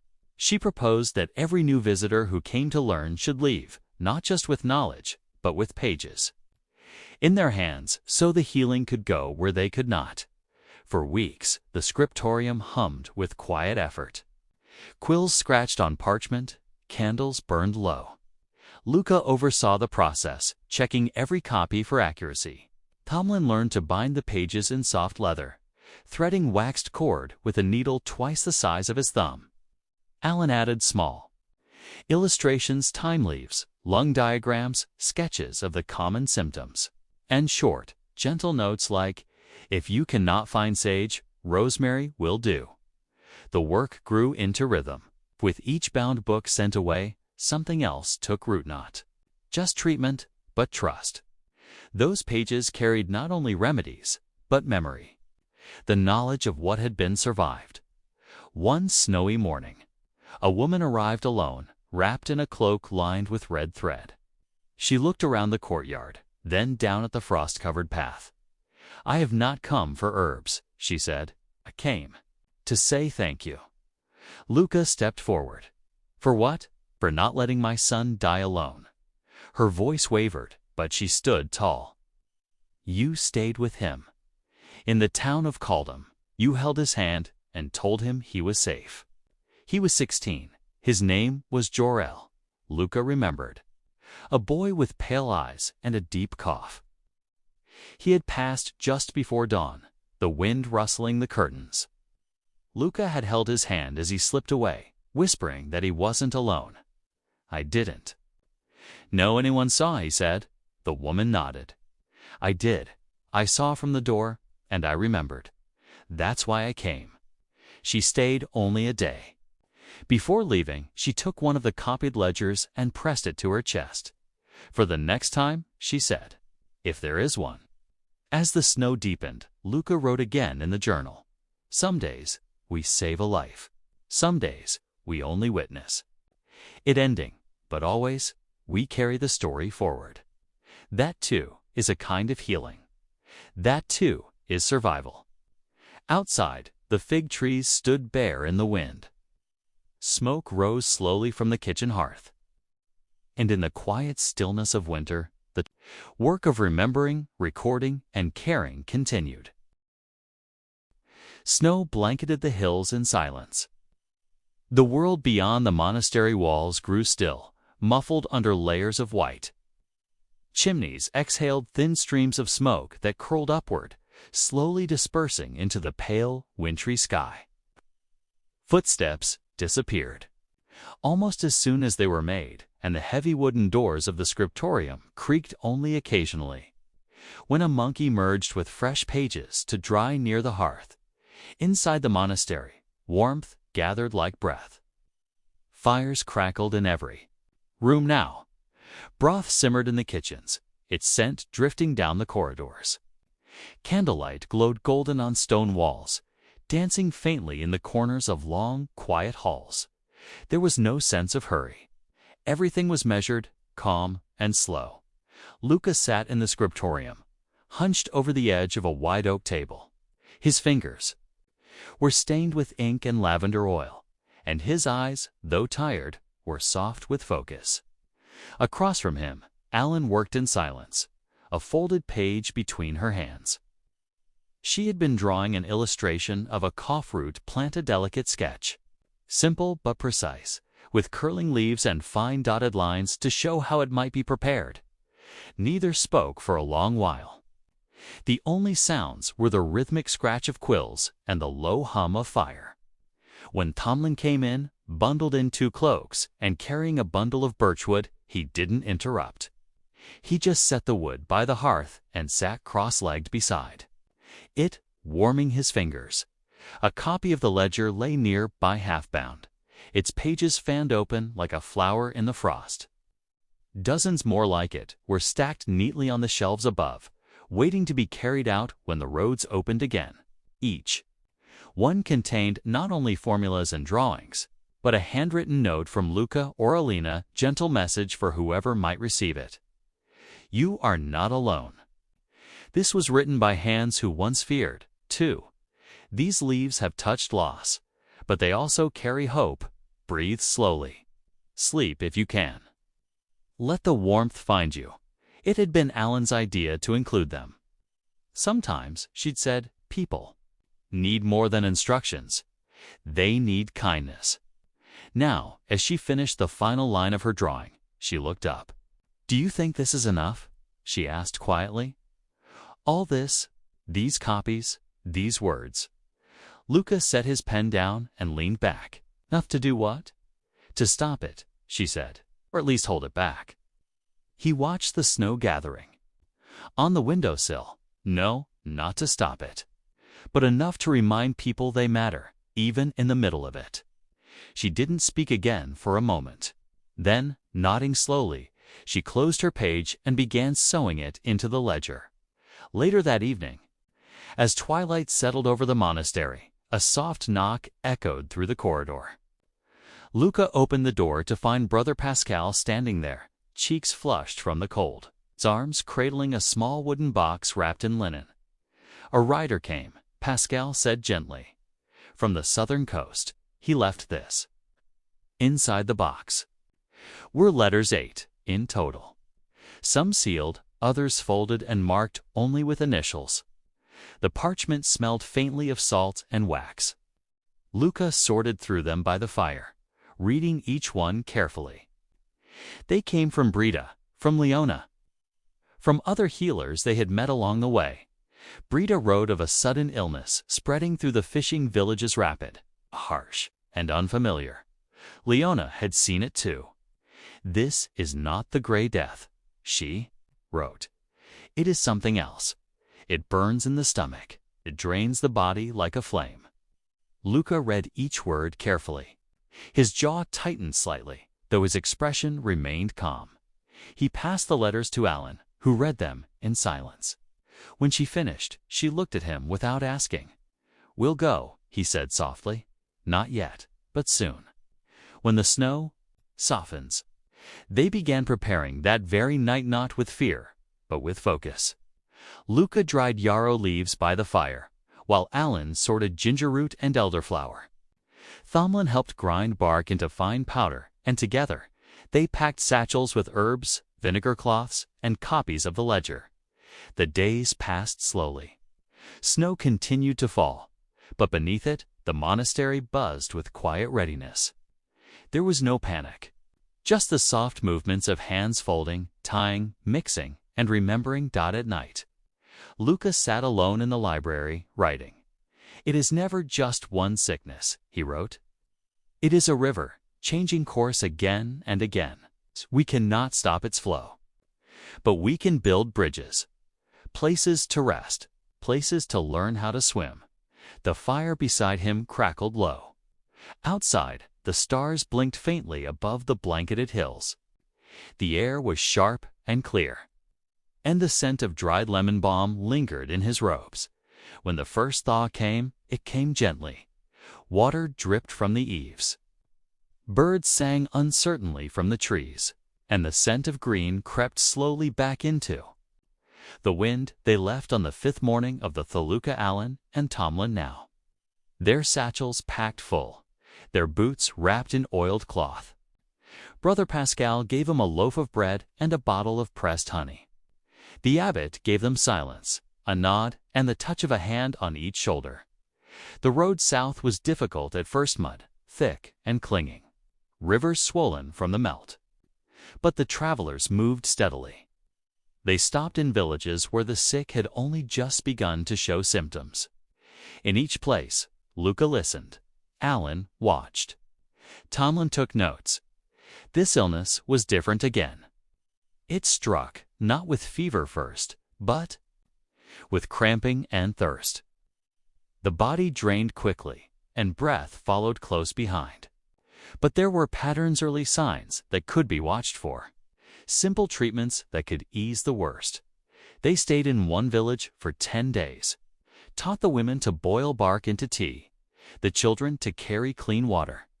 Luca sat by the beds of the dying, not to save them. Sometimes it was too late, but to name their pain, so it would not be ignored. One woman, barely older than Alan, asked for a song before she passed. Alan sang for her, a low, slow tune from her childhood that neither she nor Luca had sung in years. It drifted through the room like smoke, and when it ended, the woman was gone. Before they left, he gave a copy of the ledger to the Towns priest, along with pages of notes from what they had learned. "We don't know everything," Luca told him, "but we know more than yesterday." They moved on. The sickness continued to spread, but slower now less fatal where knowledge reached first. In village after village, people had begun to recognize symptoms, to boil herbs, to share what they had. Each place seemed to have a copy of the ledger, worn with use, sometimes smudged with fingerprints and tears. One boy handed Luca a page he had drawn himself, an extra plant sketch of something not in the book. "My grandmother uses this," he said. "She says it helps when nothing else does." Luca took the drawing and studied it. "Then we'll add it." And they did. They returned to the monastery in early spring, their clothes thin, their hands stained, eyes rimmed with exhaustion and purpose. The bees were buzzing again, and the fig trees had begun to bud. Tomlin ran ahead to the scriptorium, eager to begin copying what they had learned. Alan sat in the herb garden with her knees drawn up, eyes closed, and Luca, without speaking, walked to the library, opened the journal, and began to write. "We are not healers alone," he wrote. "We are listeners, recorders, keepers of breath. The plague shifts, but so do we. We do not always win, but we always return, and we always carry more than we left with." The candle flickered. Outside, the wind carried the scent of damp earth and rosemary, and somewhere beyond the hills, another village waited not for miracles, but for understanding. Spring arrived not with a celebration, but with the soft rustle of new leaves and the quiet dripping of snowmelt from monastery roofs. The hills turned green again, slowly, like ink spreading across old parchment. Buds appeared on trees once bare. The stone walls of the monastery warmed under golden morning light, and the bees resumed their work without ceremony, their humming a soft background to the days. Inside, the scriptorium breathed with life. Pages fluttered in the breeze. Ink dried in shallow bowls, and quills scratched softly from morning till dusk. Alan had begun keeping a separate book, now one that listed not only the properties of herbs, but the stories of those who used them. She called it the Record of Hands. Luca had smiled when he first read its pages. They weren't written like instructions, but like memory. Marion used ginger root steeped in goat's milk for her daughter's fever. She wept when the fever broke and sang while crushing more for the neighbor's child. Elias wrapped thyme leaves in lambskin and tucked them beneath the beds of the ill. He said it brought dreams without fire. They were small, quiet notes, but Luca knew that in a world slowly learning how to survive, stories mattered as much as medicine. Outside the monastery, the world was stirring too. The gray sickness that had burned through the southern coast had begun to fade. In its place came a strange calm season of reflection. Villages once closed to strangers now welcomed messengers with bundles of herbs. Children, born during the worst of the pestilence, were learning to walk in a world where healing had become something shared. One morning, Luca received a letter wrapped in oilskin. It came from a monastery far to the west, one nestled on a windswept cliff overlooking the sea. The abbot there, Father Willen, wrote with urgency, "We've seen something new." The letter began, "Not the coughing sickness, nor the gray one. This begins in the joints. Aches that spread, limbs that swell. The old are crippled, the young fevered. It moves slowly, but deeply. We do not understand it. We are frightened." Luca closed the letter and sat in stillness for some time. Then he rose and walked to the cloister, where Alan and Thomlin were harvesting lemon balm beneath the open sky. "Another summons," he said gently. Alan didn't pause in her work. "Where? Tea? The Western Cliffs. A coastal monastery. She nodded. "We'll go." Thomlin looked up, soil on his hands. "Will I come this time?" Luca smiled faintly. "Yes, you're ready." They left 2 days later. The road was unfamiliar, winding through highlands, past rivers that glittered like silver threads in the sun. Along the way, they stayed in homes that had once been closed to travelers. People shared bread, stories, warm cider. They did not ask for miracles. They simply said, "Tell us what you've learned." By the time they reached the Western Monastery, the air was thick with salt. The sea crashed endlessly against the cliffs below. The monastery stood like a watchtower over the wavestone, tall, weather-worn, and beautiful in its austerity. Father Willen greeted them with open arms. His robes were damp from sea mist, his eyes sunken from worry. He led them through long corridors, past stone cells and prayer rooms, to a hall now used as a sick ward. There, on pallets made of driftwood and linen, lay dozens young and old, moaning softly in pain. Luca knelt beside the first patient, a fisherman, barely more than 30. His knees were swollen, red and burning hot to the touch. He winced at even the gentlest pressure. The fever came in waves. The joints were stiff, then trembling. There were no coughs, no rashes, but the pain was constant. It began, and the fisherman, Willen, explained. But now the priests have it too, and the women who clean their robes. It spreads in silence. Luca moved carefully, taking notes. He asked questions: what they had eaten, where they slept, whether the fish they caught were cooked or raw. Alan examined herbs growing along the cliffside, searching for anything that might soothe the pain. Thomlin helped the infirmarians bathe the patients, turning them gently, offering water in small, steady sips. Days passed, and patterns began to form. It was not a plague in the old sense. It spread slower, clung to the bones instead of the lungs. But it wore people down in a different way. It didn't kill quickly. It made life smaller, less bearable, one slow ache at a time. Luca tried different mixtures: willow bark tea for the swelling, a compress of sea lavender for the heat. Alan found a moss growing near the rocks that, when boiled, eased muscle spasms. Slowly, some patients improved. The fever broke. The swelling reduced. But the strength did not return quickly. One night, Alan sat by the fire with a young priest, whose hands had grown too stiff to hold a book. She gently stretched each finger with warm cloth and whispered to him as she worked. "Pain is loud," she said, "but you don't have to listen alone." He closed his eyes and wept, not from the ache, but from being seen. When they left the cliffside monastery, they left behind not only herbs and pages of instructions, but something deeper: a sense that even when healing was slow, it was still possible.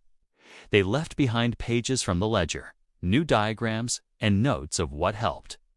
"Pain can be survived," Luca wrote, "but it must be witnessed. Otherwise, it grows heavier." They walked inland again as summer came. The heat rose slowly from the stones. Wheat ripened in the fields. Children chased geese through dusty streets. And in each village, Luca, Alan, Thomlin found people who were waiting, not for news of death, but for a quiet kind of hope. Some had heard of them only in stories: of a man who walked into sick rooms without flinching, of a girl who taught with her hands, of a boy who listened like every word mattered in one village. They found a wall covered in drawings, plants, faces, symbols of herbs. The villagers had been copying the ledger on their own, with charcoal and scraps of linen. They had no books, but they remembered. Alan ran her fingers along the drawings and whispered, "We're not alone." Luca turned to Thomlin and said, "Write that down." He did. When they returned home, the monastery stood in the full bloom of summer. The fig trees were heavy with fruit, the bees thick in the air. The scriptorium smelled of ink and time. and a new room had been opened in the library, one for the copied ledgers. Carefully bound and labeled by region, illness, and season, the world was not healed, but it was healing. And in the quiet of the monastery, with candles burning low and windows open to the warm night air, Luca returned to his journal. "We cannot stop the river," he wrote, "but we can become its bank, seeping it, softening it, slowing it with care. That is enough. That is everything." Outside, the wind rustled the vines along the chapel wall. A child's laugh echoed in the distance, and the moon, round and silver, watched over them all. The days grew long and golden, stretched wide like linen hung to dry beneath the sun. Summer rested softly over the land. The hills were green and patient. The monastery stones were warm to the touch, humming with sunlight. Bees drifted lazily.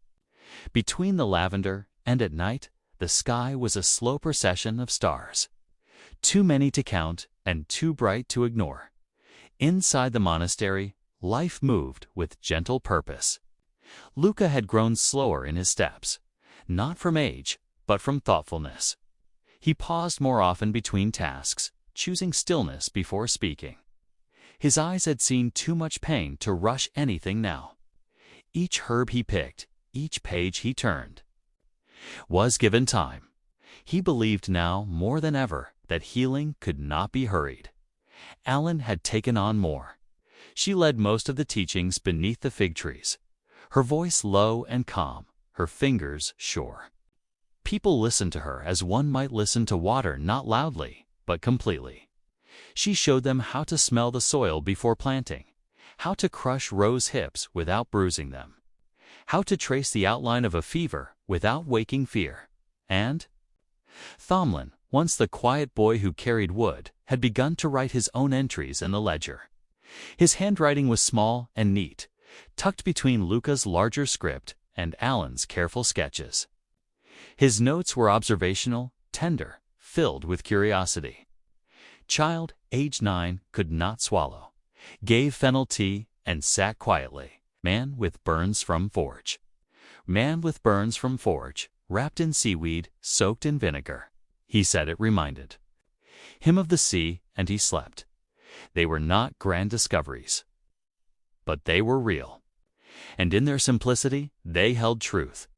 It was during one of those soft summer afternoons, when the bells had just finished their slow call for rest, that a traveler arrived at the gate. He was tall, broad-shouldered, with skin darkened by years of sun and sea. He wore a cloak of deep blue, frayed at the edges, and carried a satchel heavy with books. He introduced himself only as Malik. "I've come from the southern coast," he said, "as the desert lines. There's talk of a fever there, one that brings visions." Luca welcomed him without question, offering water, shade, and bread with herbs. They sat in the cool stone of the refectory as the wind rustled the olive branches. Outside, Malik unrolled his maps on the table. They were drawn by hand, beautifully detailed, showing cities Luca had only heard of, places where minarets rose. Above, hot sands and rivers ran thin and fast. He pointed to a village near the water's edge. "It started here," he said. "The people began to dream wildly before the fever came. They'd speak of distant lands, of lights in the sky. Then came the shaking. Then silence." Alan leaned closer. "Dreams first." Malik nodded. "They say the fever opened something, not just in the body, but in the mind." Luca studied the map for a long moment. "Is it spreading?" "Yes," Malik said. "But only slowly, I thought. If anyone would know how to listen to it, it would be you." That evening, as dusk settled gently across the monastery, Luca sat in the library and turned a blank page in the journal. The candle beside him flickered low. We have known the plague as heat and swelling, as cough and stillness. But now it comes in dreams, in whispers, in places beyond the body. And so we must learn to listen differently. They set out again within the week, Luca, Alan, Tomlin, and Malik, now among them. They traveled farther than ever before, the roads winding narrow and dry beneath their feet. The sun was sharper here, the light brighter. The air smelled of dust and cumin, and the stars seemed closer, as though they had leaned in to hear the Earth's secrets. The village was small, made of pale stone and wide courtyards. It rested beside a thin river that shimmered like a mirror in the sun. People greeted them not with fear, but with weariness. They had lost many already. Those who remained were calm, not panicked, but resigned, like trees that had learned to sway in every storm. Luca began his observations at once. The fever struck slowly. First came confusion, then visions. Some spoke of voices calling from water, others of animals walking upright, or ancestors returning to sit at their bedside. Then the body would tremble, and if the fever deepened, the breath would slow until it vanished altogether. Alan sat with one woman, old and nearly blind, who whispered of music in the walls. "I hear it," she said. "The sky is singing. I just can't remember the words." Tomlin listened to another patient, a young man with trembling hands. "I dreamed I was flying," he said, "over mountains. I wasn't afraid. Then I woke, and the room was spinning. They tried different things, bathing the feet in cold water, burning basil and sweetgrass, mixing ginger and fig sap into a syrup. Some methods calmed the dreams, others sharpened them. Slowly, they learned what helped. Luca noted each attempt, recording not just outcomes, but feelings. One night, Malik joined Luca by the fire. They spoke little. Then Malik said, "In my country, we believe dreams carry warnings. Not always death, but change." Luca nodded. "Perhaps this fever is not here to destroy, but to reveal." Reveal what? That we've forgotten how to listen. The days passed in heat and silence. Some patients recovered. Others drifted into sleep and did not wake. But each night, more villagers came to sit near Luca and Alan, asking not for cures, but for understanding. "What do the dreams mean?" One girl asked. "Are they real?" Alan looked at her and answered gently, "Real enough to feel. And maybe that's enough." When they left the village, they left behind pages from the ledger, again new drawings, new notes. Malik stayed behind to continue observing, to continue listening. "We're not finished here," he said. "But I'll stay, and I'll write to you." Luca placed a hand on his shoulder. "Write everything, even the dreams." They returned to the monastery beneath a sky lit with summer lightning. The fig trees were heavy with fruit. The bees buzzed in slow circles, and inside, the scriptorium hummed with life once more. Luca returned to the journal and opened it to a new page. Some illnesses speak with symptoms, others with silence. But some, it seems, arrive in visions less to harm than to ask a question. Will we listen? Will we change? The fever speaks in dreams, and we are still learning how to answer. The candle burned low. The night grew deep, and outside, in the wind-warmed darkness, healing continued not as a miracle, but as a story shared, again and again. The sun returned with a quieter kind of light, no longer fierce, but golden and steady, as though the sky itself had settled into something gentler. The hills around the monastery rippled with dry grass and late summer flowers. Bees moved with slow assurance between lavender stalks, and the olive trees began to show their silver-green fruit.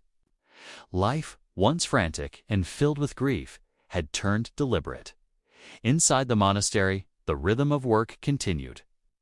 Pages were copied, herbs were dried, and from time to time the large wooden doors swung open to admit visitors, pilgrims, travelers, old friends who now walked with less urgency and more purpose.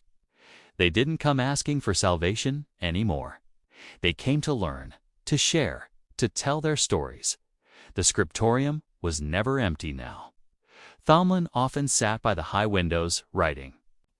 in his quiet hand, carefully binding pages of the ledger with linen thread.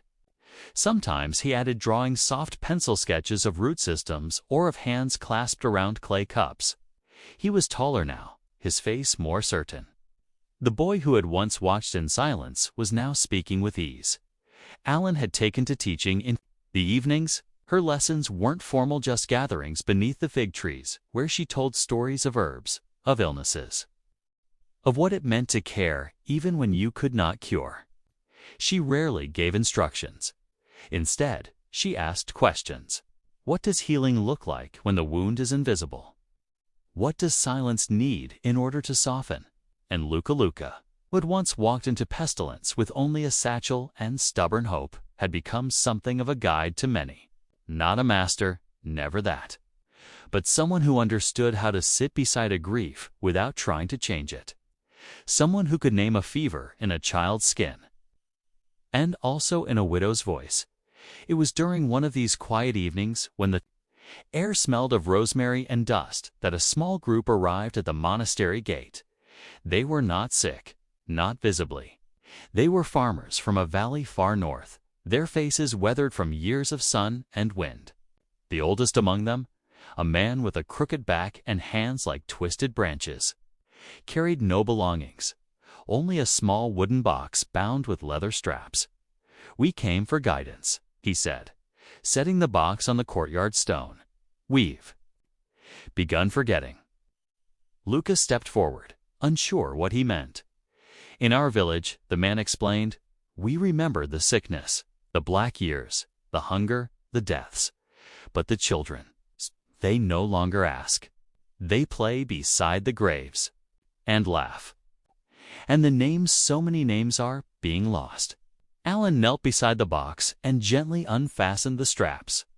Inside, it was filled with folded papers, dried flowers, broken bits of pottery, and stitched cloth. Each piece had a name written on it. "This is what we have," the man said, "but we don't know what to do with it." Luca said nothing at first. He simply sat down beside the box and let the silence grow around them. Then, finally, he said, "What you have is a beginning. Not of healing, perhaps, but of memory. And memory is its own medicine." That night, the villagers stayed in the guest hall.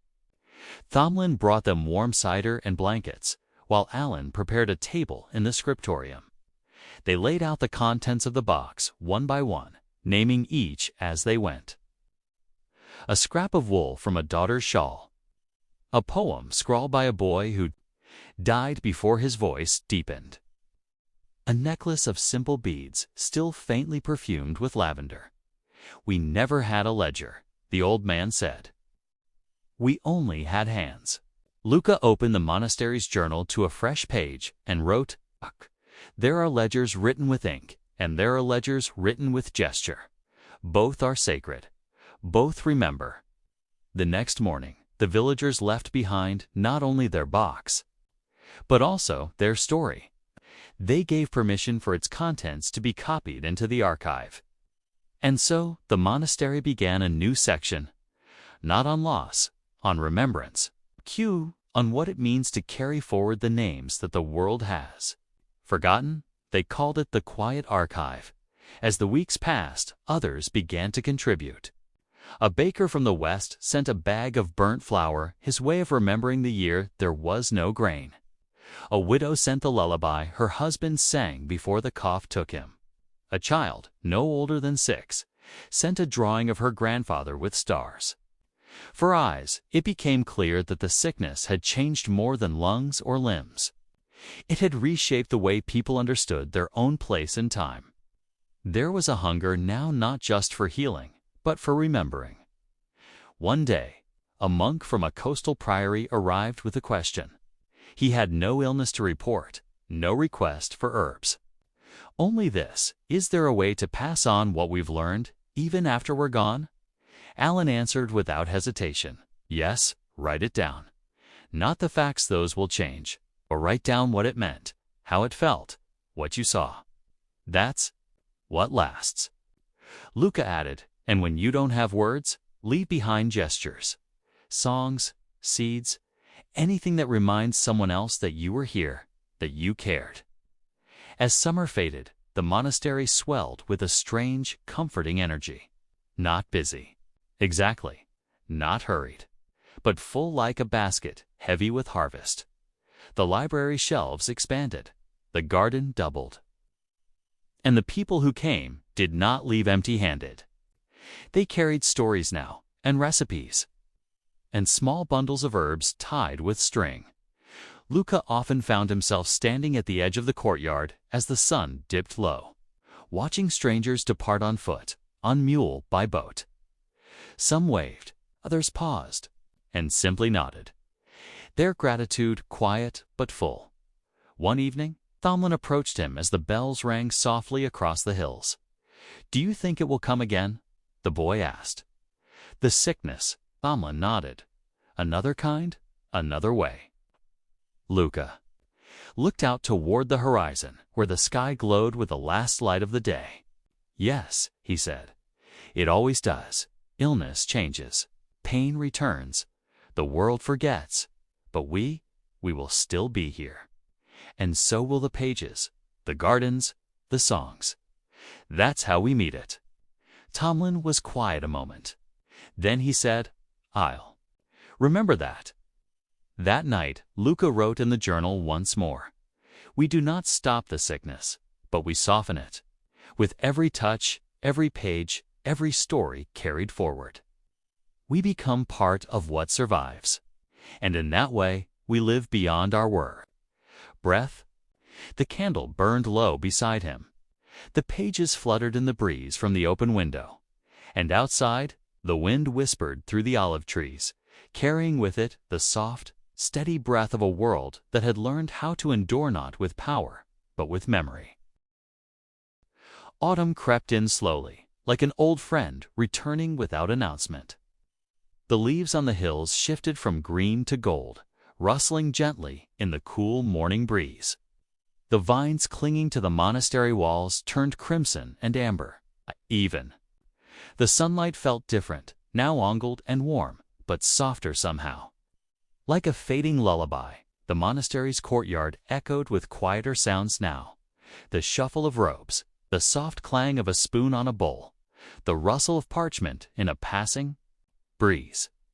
Fewer visitors came in haste.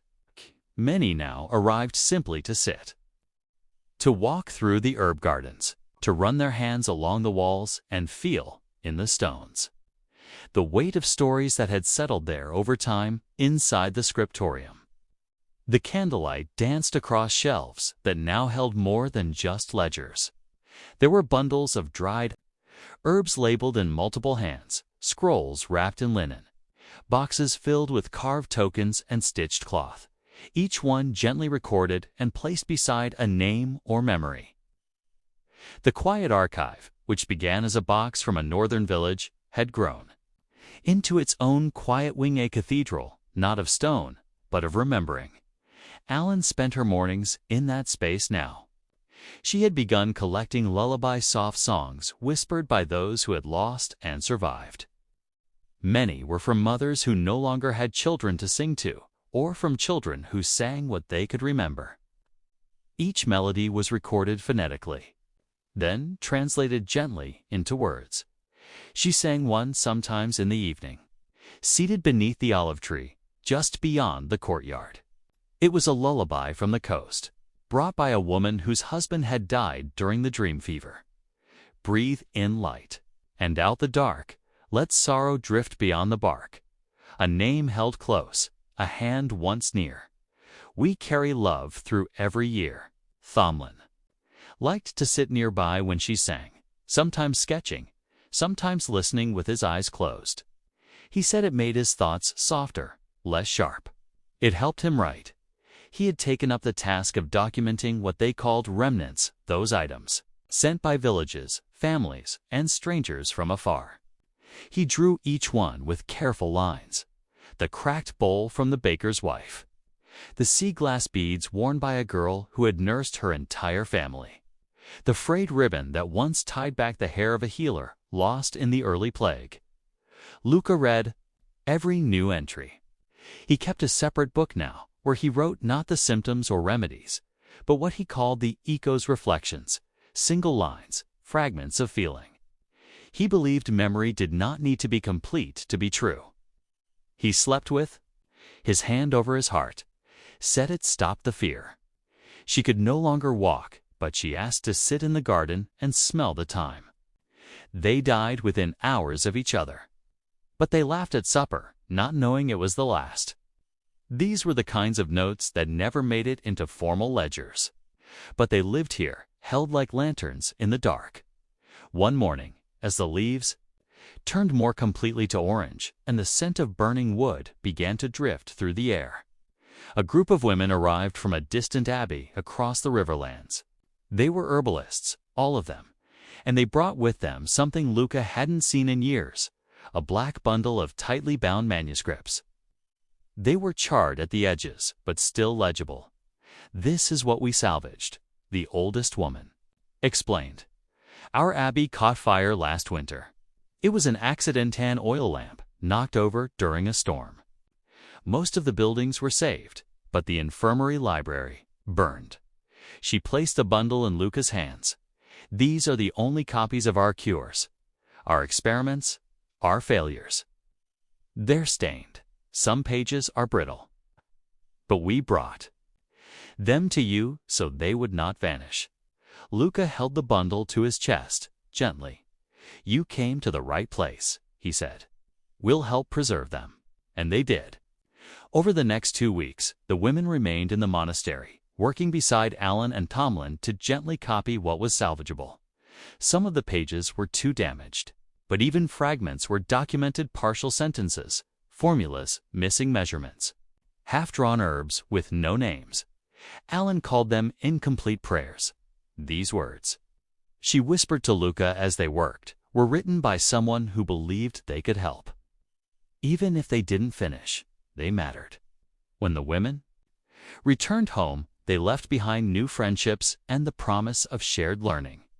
In return, they carried with them copies of the monastery's ledgers, as well as a small pouch of fig seeds. Tomlin's idea.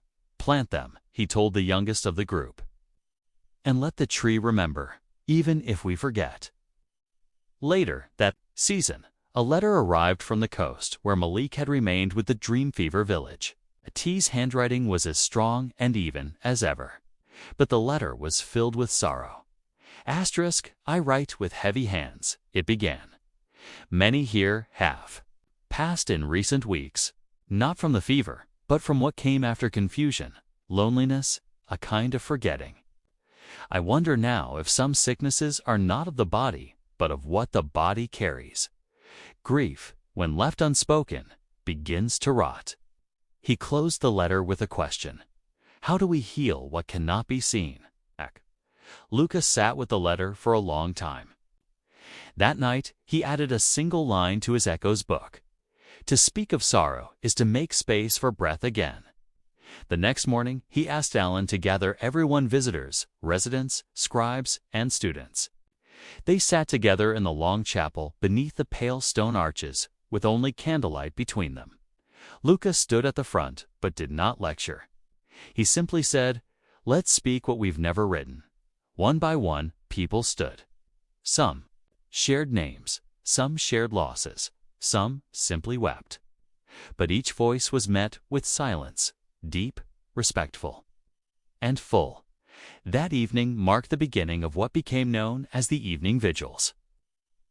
Once each week, after supper, people gathered to speak not of symptoms or remedies, but of memory. It became part of the healing. Tomlin said it best in one of his entries. "Before I learned herbs, I thought healing was something you gave someone else. Now I know. It's something we hold together."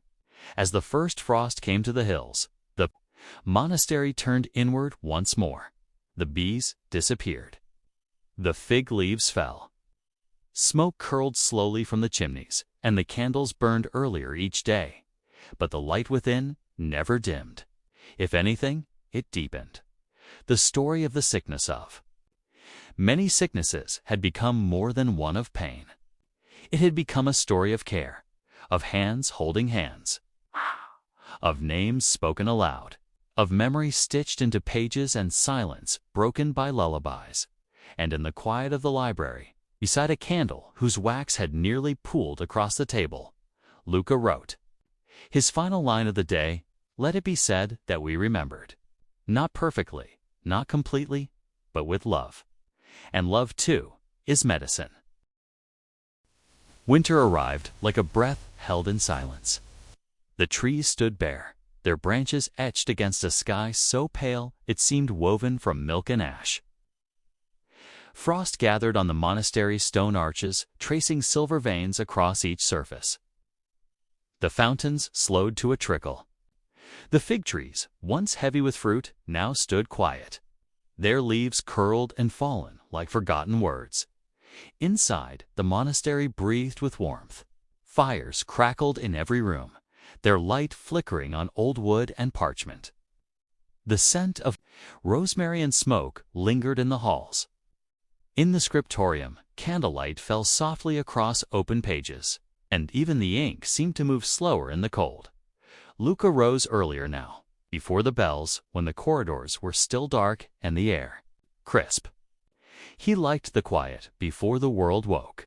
It was during these hours that he walked the cloisters, listening not for footsteps or voices, but for the stillness itself.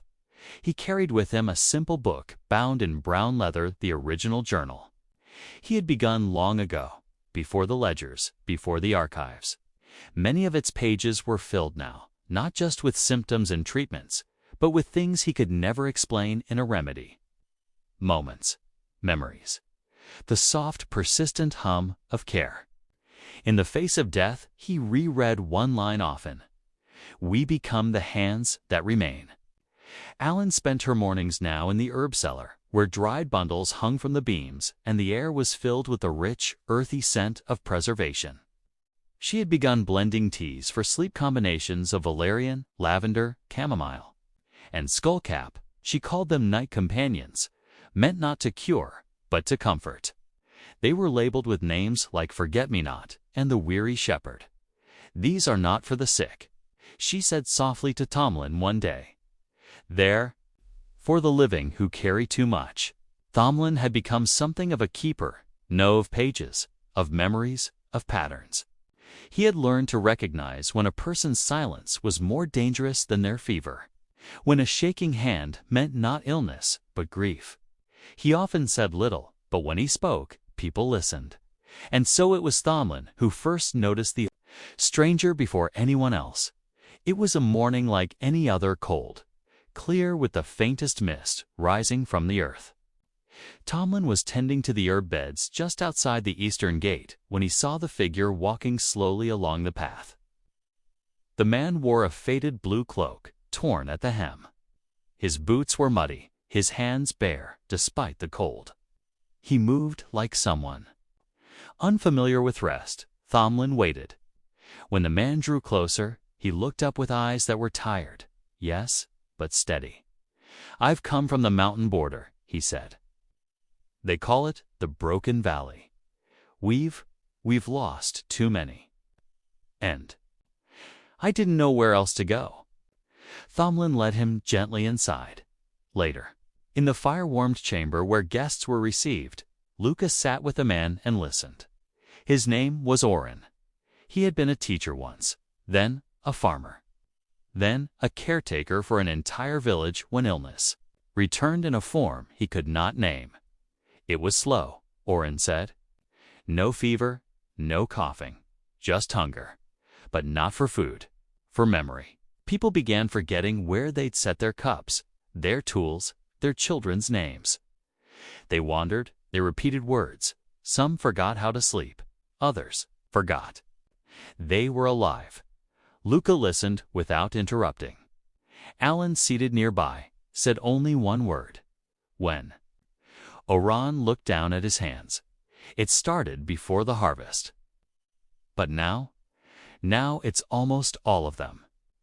They began their preparations that very night. Luca did not pack the usual remedies. He brought pages of stories. Alan packed teas for calm, not pain. Tomlin brought small bundles of rosemary and sage, herbs long used not for the body, but for the mind. They understood now that some illnesses lived not in flesh, but in thought, in memory, in silence too deep to name. The road to the broken valley was narrow and steep, carved into the mountains like a forgotten vein. Snow dusted the trees. The wind whispered across the stones. It was a place that felt distant even from the sun. When they arrived, they found the village quiet, not still but hushed, as though everyone had agreed to move slowly, carefully, for fear of startling the world itself. The people there greeted them with blank faces and soft voices. Many didn't remember their names. Some didn't remember why they had gathered. One woman, no older than Alan, stared at her own hands for hours, murmuring to them like old friends. Luca observed for days. He wrote nothing at first. He only listened. He learned that the people still ate, still drank, still moved through the days. But the thread that tied each hour to the next had come undone. There was no fever, no blood, no swelling, only forgetting. A slow unraveling of what made them who they were. Alan sat with the elders, offering tea and asking questions. Sometimes they answered. Sometimes they simply looked through her. She never pressed. Instead of medicine, they gave music. Tomlin brought a small lyre someone had gifted to the monastery and played soft notes in the evenings. Luca read aloud from the quiet archive stories, names, lullabies. They lit fires and sat close, letting warmth and sound be the treatment. And something began to shift. One morning, the woman who had watched her hands finally looked up and whispered, "The garden. I remember the garden. There were beets. My mother showed me how to pull them without breaking the stem." Another day, a child who hadn't spoken in weeks tugged Tomlin's sleeve and pointed to the lyre. "I used to have one," he said. It was blue. Each moment was small, fragile, but Luca saw it clearly. Memory could be mended not quickly, not completely, but gently and in pieces. They remained in the village for 3 weeks. Each day, they offered not instructions, but presents, not cures, but stories. They gave the people back their own reflections, one sentence at a time. And when they left behind something new, not a list of herbs, but a book titled Remembrance Begins with Sound. It held only fragments, songs, colors, names, drawings of hands holding tools. As they walked down the mountain path beneath a sky thick with clouds, Tomlin asked, "Do you think they'll forget again?" Luca looked ahead. "Maybe, but they'll also remember again. That's the rhythm now, and we've taught them how to begin." When they returned to the monastery, frost had settled on the vines. The fig trees were bare, but beneath the soil, the roots still held the memory of sun. And that evening, as snow began to fall outside the windows, Luca opened his journal to a fresh page and wrote, "There are illnesses without symptoms. There are wounds without blood. But there are no people beyond the reach of memory. Even when lost, we remain. And if we remain, we can be found." The candlelight flickered. The pages turned, and the monastery, as ever, listened gently without. Rush holding the world in pieces and mending it with care. By midday, they arrived, a caravan of 4 wrapped in wool and leather. Their carts carrying bundles beneath canvas stretched tight against the wind. They looked tired, not from danger, but from distance. Travelers not fleeing, but bringing something with them. The leader of the group, a tall woman with frost clinging to her eyebrows and a voice like turning pages, introduced herself simply as Elna. Her companions were artisans, a weaver, a potter, and a man who had once carved instruments but now made simple cradles from driftwood. "We came not with illness," Elna said, "but with something we think should be remembered." She unwrapped the first bundle herself. Inside was a cloak, faded with time, carefully stitched with dozens of small names. Each name had been embroidered in a different thread, some bright, some pale. It was not beautiful in the traditional sense, but it carried something weightier than art. "These are the names of those we lost in our village," she said softly. "Every season we add more." The weaver stepped forward and spoke next. "When the sickness passed through our valley, we didn't have ledgers. We didn't even have enough ink. But we had thread, and time, and hands that needed something to do." Luca touched the cloak gently. The threads were uneven, but none were careless. Alan asked, "May we copy the names?" "More than that," Ilna said.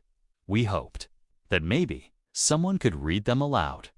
And so, that evening, the chapel was opened not for prayer, but for remembrance. The names were read aloud, one by one, in the order they were sewn. The weaver wept silently. The potter kept his eyes closed the entire time. The instrument maker hummed a soft tune under his breath, the same he had played at the bedside of the dying. When the last name was read, there was no applause. No words, only silence. And that silence was full of everything that had ever mattered. Later, Thomlin wrote the names into a new book he had begun, one titled simply, "Things Spoken Aloud." It wasn't alphabetical. It wasn't sorted by region or year. It was ordered by the way the names had sounded in the chapel, by the way they lingered on the tongue. This book, Thomlin told Luca, isn't for reading. It's for remembering what it felt like to say their names. And Luca, placing a hand on his shoulder, whispered, "That's what makes it sacred." In the days that followed, the artisans remained at the monastery, not as patients, not as students, simply as witnesses. They helped mend the walls, wove new covers for the old books. Can taught others how to repair things without removing their scars. The potter repaired cracked cups not by disguising the breaks, but by filling the fractures with resin and gold dust. "Let the wound be part of the story," he said. "It's where the light gets caught." Inspired by them, Alan began collecting broken tools from the storage room's splintered spoons. "Chipped basins, baskets with missing weaves," she asked. "Villagers to bring what they would have otherwise discarded. We won't throw them away," she said. "We'll remember them. And then we'll remake them." One of the monks asked her, "Why bother with broken things?" And Alan, without pausing, replied, "Because the broken things are the ones that stayed." In the scriptorium, Luca started a new section of the ledger. Not on symptoms, not on cures, but on endurance. He called it "that which survived, it held." No timelines, no lists of herbs or instructions, only fragments. A child's cough that faded with time. A woman who forgot the names of her children, but remembered their lullaby. A village that refused to bury its dead without song. The artisans left quietly one morning before sunrise. They left behind the cloak with its stitched names, now stored in the quiet archive. But more than that, they left behind a way of seeing the world that the monastery would carry forward. That memory is a kind of art, and healing a form of making. As winter deepened, the snow rose higher along the monastery walls. The bees slept in their hives. The olive trees stood stiff and silent. But inside, warmth glowed from every hearth, and voices hummed in low conversation. Even as the wind moaned at the shutters, Luca sat in his usual place beneath the candlelight, flipping through older pages. He paused over one in particular, the first time he had written the word plague in his journal. His handwriting then had been quicker, more uncertain. His tone urgent, and now, as he traced the curve of the letters, he felt no fear, only reverence. He wrote beneath that old entry with calm and care. It began with silence. It continued through sorrow, but it ended in remembering. And in that remembering, we found a way to live that was not only survival, but grace. The wind outside carried snow across the cloister tiles. The night deepened. But within the stone walls of the monastery, lit by fire and surrounded by the names of the once forgotten, the work of healing continued, not loud, not quick, but steady, as it always had, as it always would. The snow lingered longer that year than expected.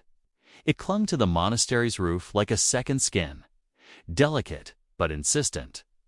The paths remained slick with ice, the gardens silent beneath layers of frost, and the fountains remained still.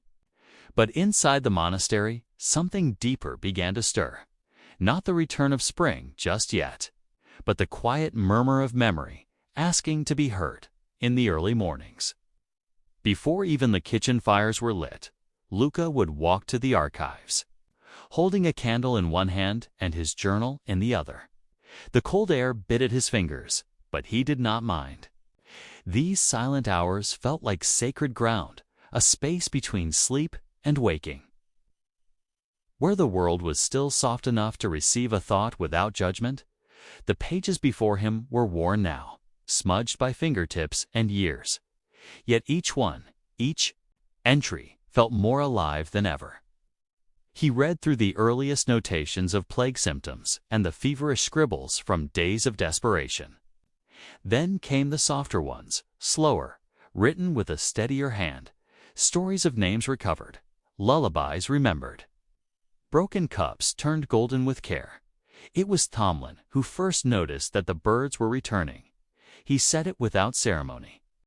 One afternoon, while sharpening a quill, "They're back," he said, glancing toward the window. The swifts, 2 of them, just above the cloister arch. Ellen looked up from her parchment. "So early," he nodded. "Maybe they remembered the way." The sentence lingered in Luca's mind for the rest of the day. Maybe they remembered. The way it had been years now since the first wave of death. Years since the world collapsed and reshaped itself like molten glass in fire. And yet, still, pieces returned, faces, birds, warmth in the soil. Not everything forgotten stayed lost. That evening, Alan led a gathering in the refectory. There were fewer sick now. More visitors came to learn, to share, to remember. The old stone table was lined with simple cups of honeyed tea, and everyone brought something, a story, a line of verse, a song, even a piece of cloth or wood that had once held meaning. One woman, the seamstress from the north, held up a faded kerchief. "My husband gave me this before he fell ill," she said. "Nothing now, stained, worn. But I kept it because it smells like him, even still." No one spoke. They simply nodded. Then a man from a river town stood. He had lost both sons in a single week. "I brought their boots," he said, holding them gently in his lap. "I don't know why. I couldn't leave them behind." Alan spoke, gently, as always. "You don't have to explain why you remember. Memory is the only thing that explains itself." Luca sat at the edge of the group, listening. He no longer felt the need to lead. The monastery had become something far beyond. His hands, a vessel held up by many. Later that night, in the flickering candlelight of the scriptorium, he recorded the evening stories. He did not name the people, just the moments. A piece of fabric that still carries the scent of love. A pair of boots too small to wear, too full to discard.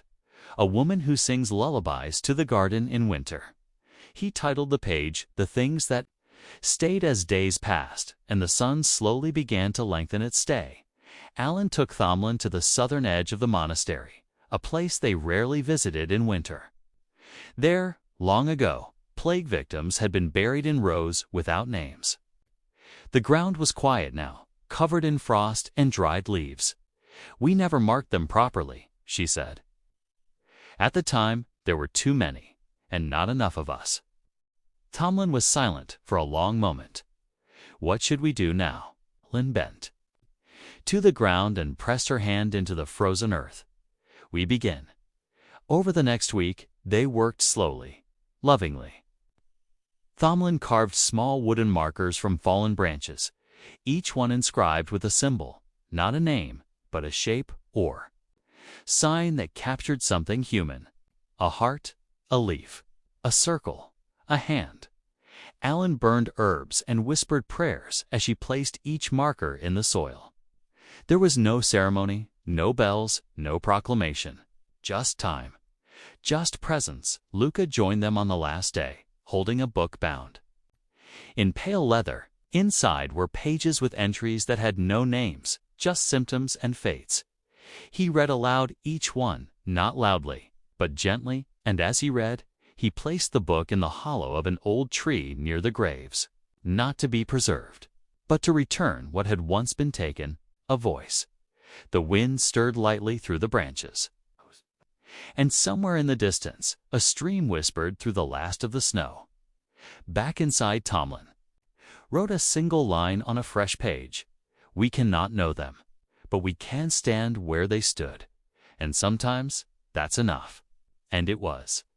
Spring had not yet fully arrived. But something had shifted. The silence of winter had been broken, not with noise, but with remembrance. And in that quiet unfolding, healing continued. Slow, unseen, but steady. The wind changed first. It no longer whispered cold warnings through the monastery arches. Instead, it rustled gently through the leafless vines, soft and hesitant, like a child waking after a long sleep. The frost still lingered at dawn, but by midday the sun began to press through the clouds with quiet assurance. Ice loosened its hold on the water basins. The air, though still sharp, carried something new. The promise of thaw. It began with snowmelt. Trickles ran down the tiled roofs and gathered in shallow puddles beside the garden wall. The earth drank slowly, as if testing whether it was safe to soften. Moss began to return between the stones of the cloister paths. Birds, not in flocks but in cautious pairs, began to visit the empty garden beds. Inside the monastery, the change moved more subtly.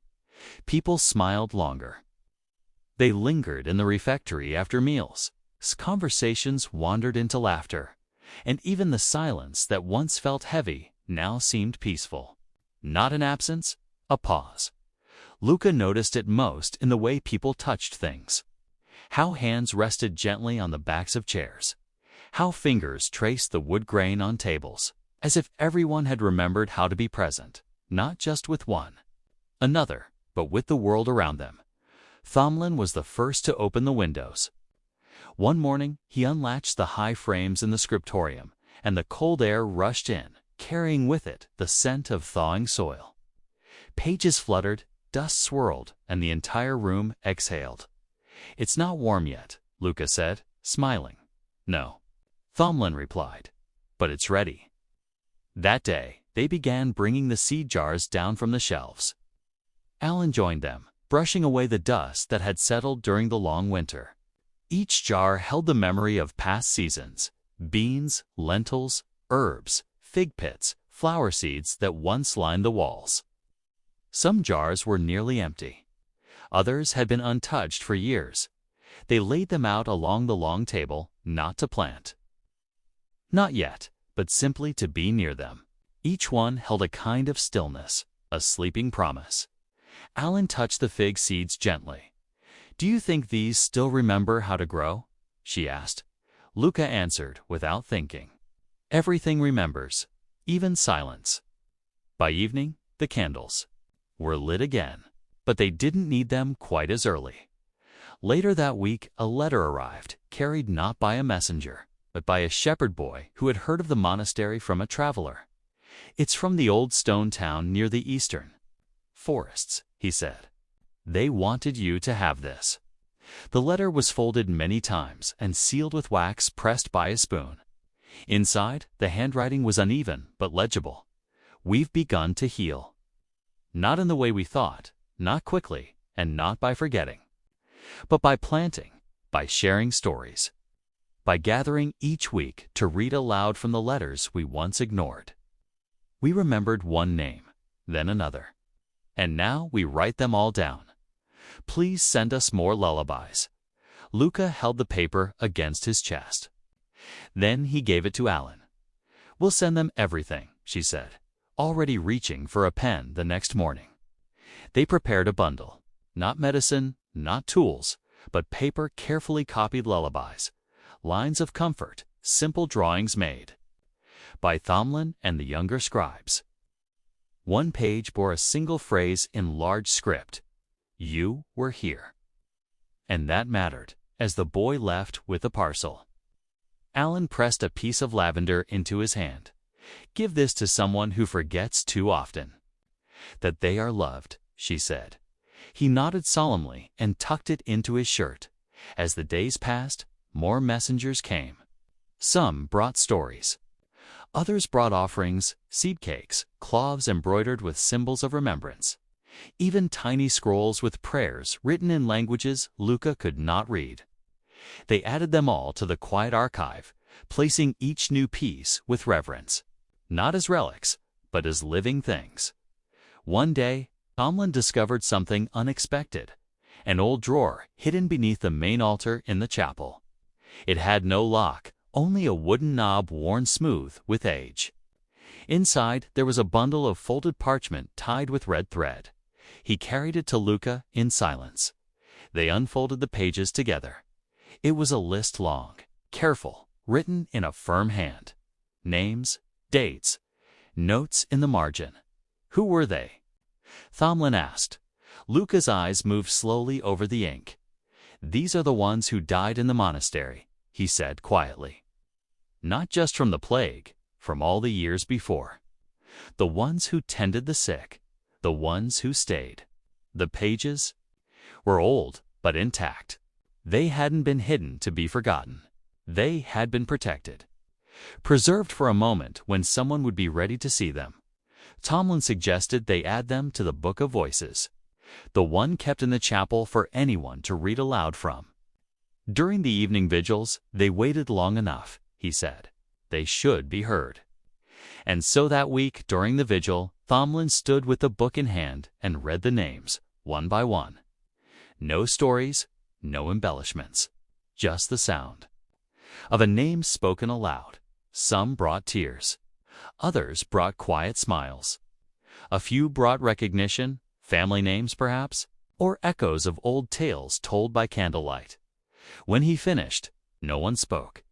Then Alan stood and said softly, "Let that silence be the embrace we could never give them." The final frost came and went. The first crocuses bloomed along the southern wall, and in the garden, the soil grew soft again. Hands dug gently into the earth, pressing seeds into place, not as an act of hope, but as an act of memory, of continuity, of presence. Luca walked the paths each morning, stopping to check the fig seeds planted near the old well. He touched the soil with care and whispered to them, "Sometimes you remember. You always do." Inside the scriptorium, the light was different now, brighter, but still calm. The ledgers had grown thick. The archive shelves were full. The air was filled with the quiet turning of pages, the scratch of ink, the murmured hum of lullabies practiced by heart, and in the center of it all sat Luca, Alan, and Thomlin, not as healers anymore, not even as keepers, but simply as witnesses. Witnesses to sorrow, too.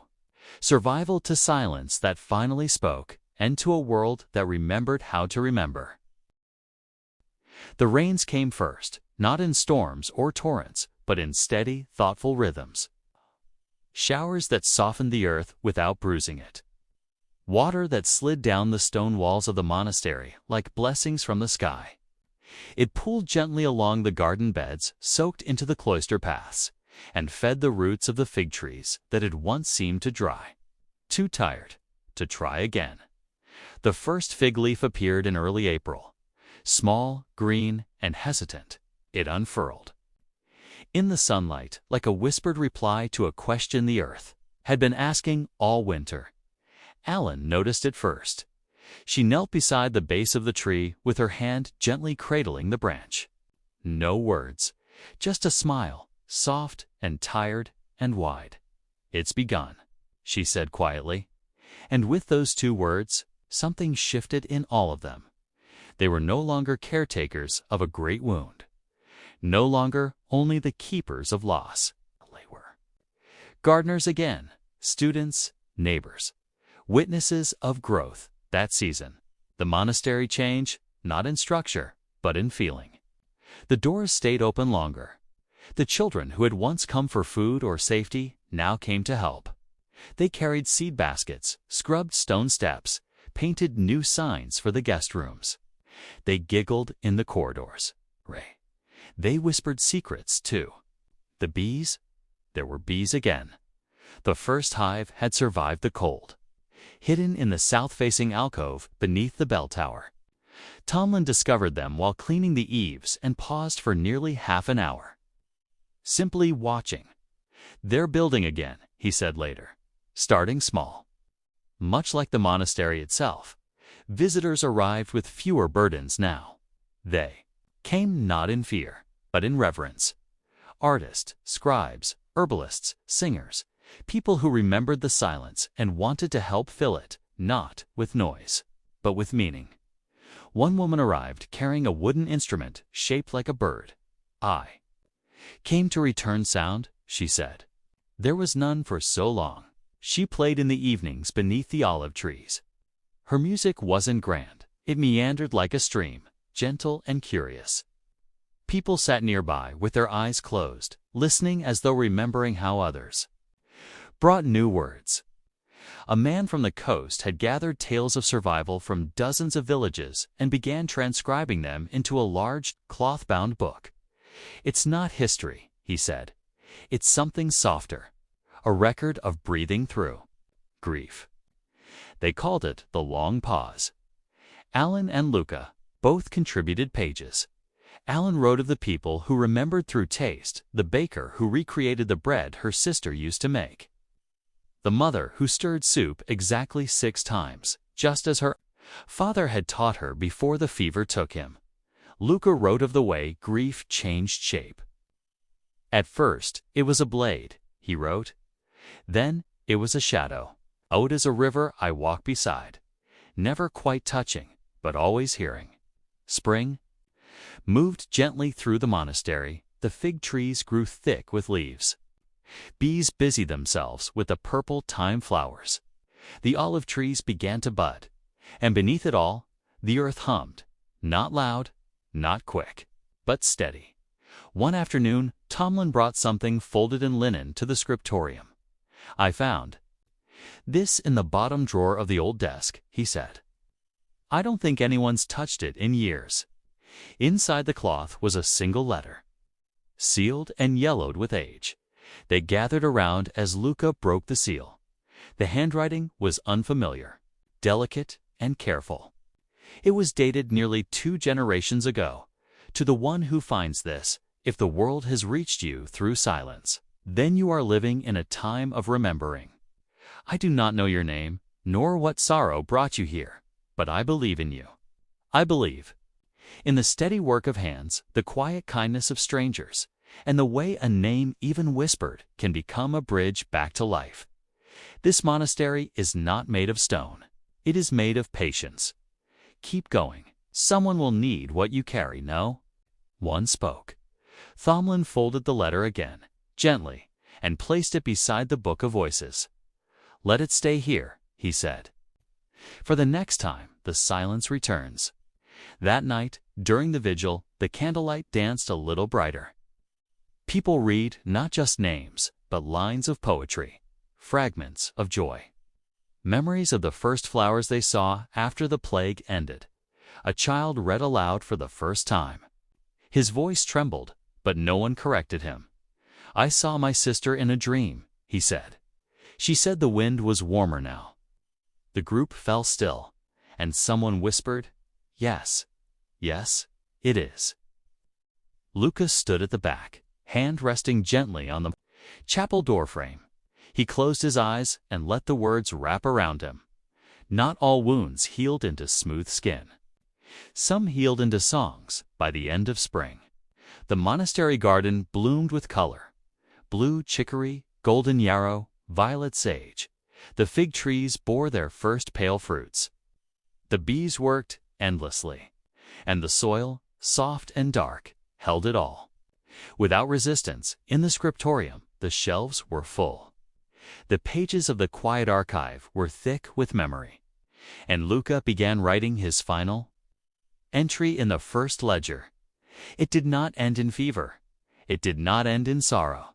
It ended in a room full of voices, a garden full of bees, and a sky wide enough to carry every name we ever feared would be lost. He closed the book. The candle beside him flickered, and from the courtyard came the sound of a song. One sung not for the dead, not for the sick, but for the morning. A beginning, not of the world as it was, but of the world that remembered how to listen. And so, in the hush between seasons, the monastery remained, a place where silence had once reigned, but where memory now lived like sunlight on stone, and the story, though quietly told, would never be lost. The summer came slowly, as if unsure it was welcome. The warmth crept in by degrees. First in the way the sun lingered longer at the edges of each day, then in the scent of honeysuckle that drifted through the cloisters, and finally in the feeling, beneath bare feet, that the ground had softened, not just in texture, but in spirit. The monastery no longer kept count of the days since the first illness. The ledgers were complete. The entries had grown fewer, softer, more reflective. Where once they had listed symptoms and outcomes, they now listed questions. Gentle ones. What comforts a stranger without needing words? When is silence a kindness? Do you carry the dead without losing your hands?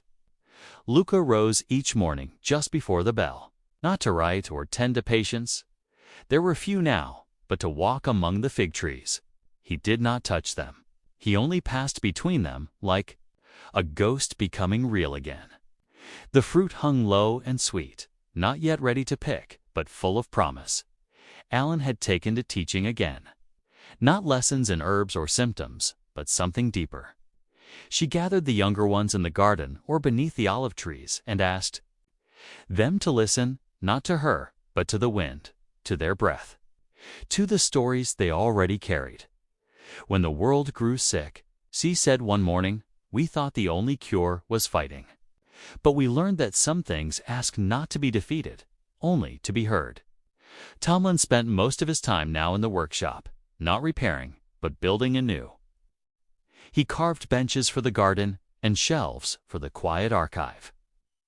He used wood from the fallen trees that winter storms had broken, shaping them into something useful, something lasting. I like the broken ones, he told Luca one afternoon. They remember the wind. Visitors still arrived, but fewer of them came with questions, more came with offerings, pieces of their towns, memories they'd gathered like fruit. A child brought a single shoe she had worn during the plague, now outgrown and fraying. It doesn't fit anymore, she said, but it held me when I was scared. They placed it beside the cloak of names in the archive. One old man, blind in one eye and leaning on a crooked cane, came from a distant coastal village. He had no gift, no scrolls, no story. He only asked to sit by the fig trees for a while. I was a healer once, he said, long ago, and I just wanted to see a place where healing didn't mean fixing. So they gave him a seat and brought him tea. He sat for hours. At dusk, he whispered to the wind, and no one asked what he said. But Tomlin wrote in the archive that night, an old man thanked the trees. And the trees listened in the evenings. The community gathered in the cloister. They sang lullabies. No one remembered writing. They hummed tunes that carried through the vines. Some nights they simply sat in silence, letting the sounds of frogs and nightbirds fill the air. It was during one of these evenings that Luca finally stood and spoke. This place was built long before us, he said softly, and it will remain long after. But what we've done here, what we've become, that will linger, in gardens, in books, in the way a stranger is welcomed without asking why they've come. He looked at Alan. She nodded, her hands folded, calmly in her lap. He looked at Tomlin. The young man gave a quiet smile and said, "Let's keep going." So they did. One last entry was made in the central ledger. Not by Luca, but by all three. Each of them wrote a line. Alan, let healing be slow. Let it be soft. Let it be shared. Tomlin, we built nothing perfect, only something true. Luca, and that is enough. They closed the book and placed it not in the archive, but in the chapel, on the low table where anyone could reach it. It would not be locked away. It would not be kept for scholars. It would live. Where people passed, where they could touch it, read from it, or add to it. One final page was left blank. For the next voice, summer deepened. The figs ripened. The bees worked without pause. The wind smelled of stone and time. And the monastery exhaled, not with relief, but with fullness. One morning, as the bell rang through the warm air, Luca stood at the edge of the garden. He saw a child, one of the newer arrivals, crouched by the fig tree, drawing in the dirt with a stick. He approached and asked gently, "What are you making?" The child looked up. "A map. To where?" Luca smiled. "To the place where all the names live," she said. Luca said nothing. He only sat beside her, watching as she traced paths and symbols. She pointed to a spot near the roots. "This is you," she said. "The man who remembers." He didn't correct her, because she was right. The monastery stood, always quiet, watchful, open. Its walls no longer held fear. Its halls no longer echoed only with sorrow. It had become a place of balance between memory and presence, between stillness and song, between endings and the lives that followed. The fig trees bore fruit. The bees made honey. The names were spoken, and the silence, once deadly, now carried the gentle hum of healing. And in that hush, beneath the open sky, the world at last rested.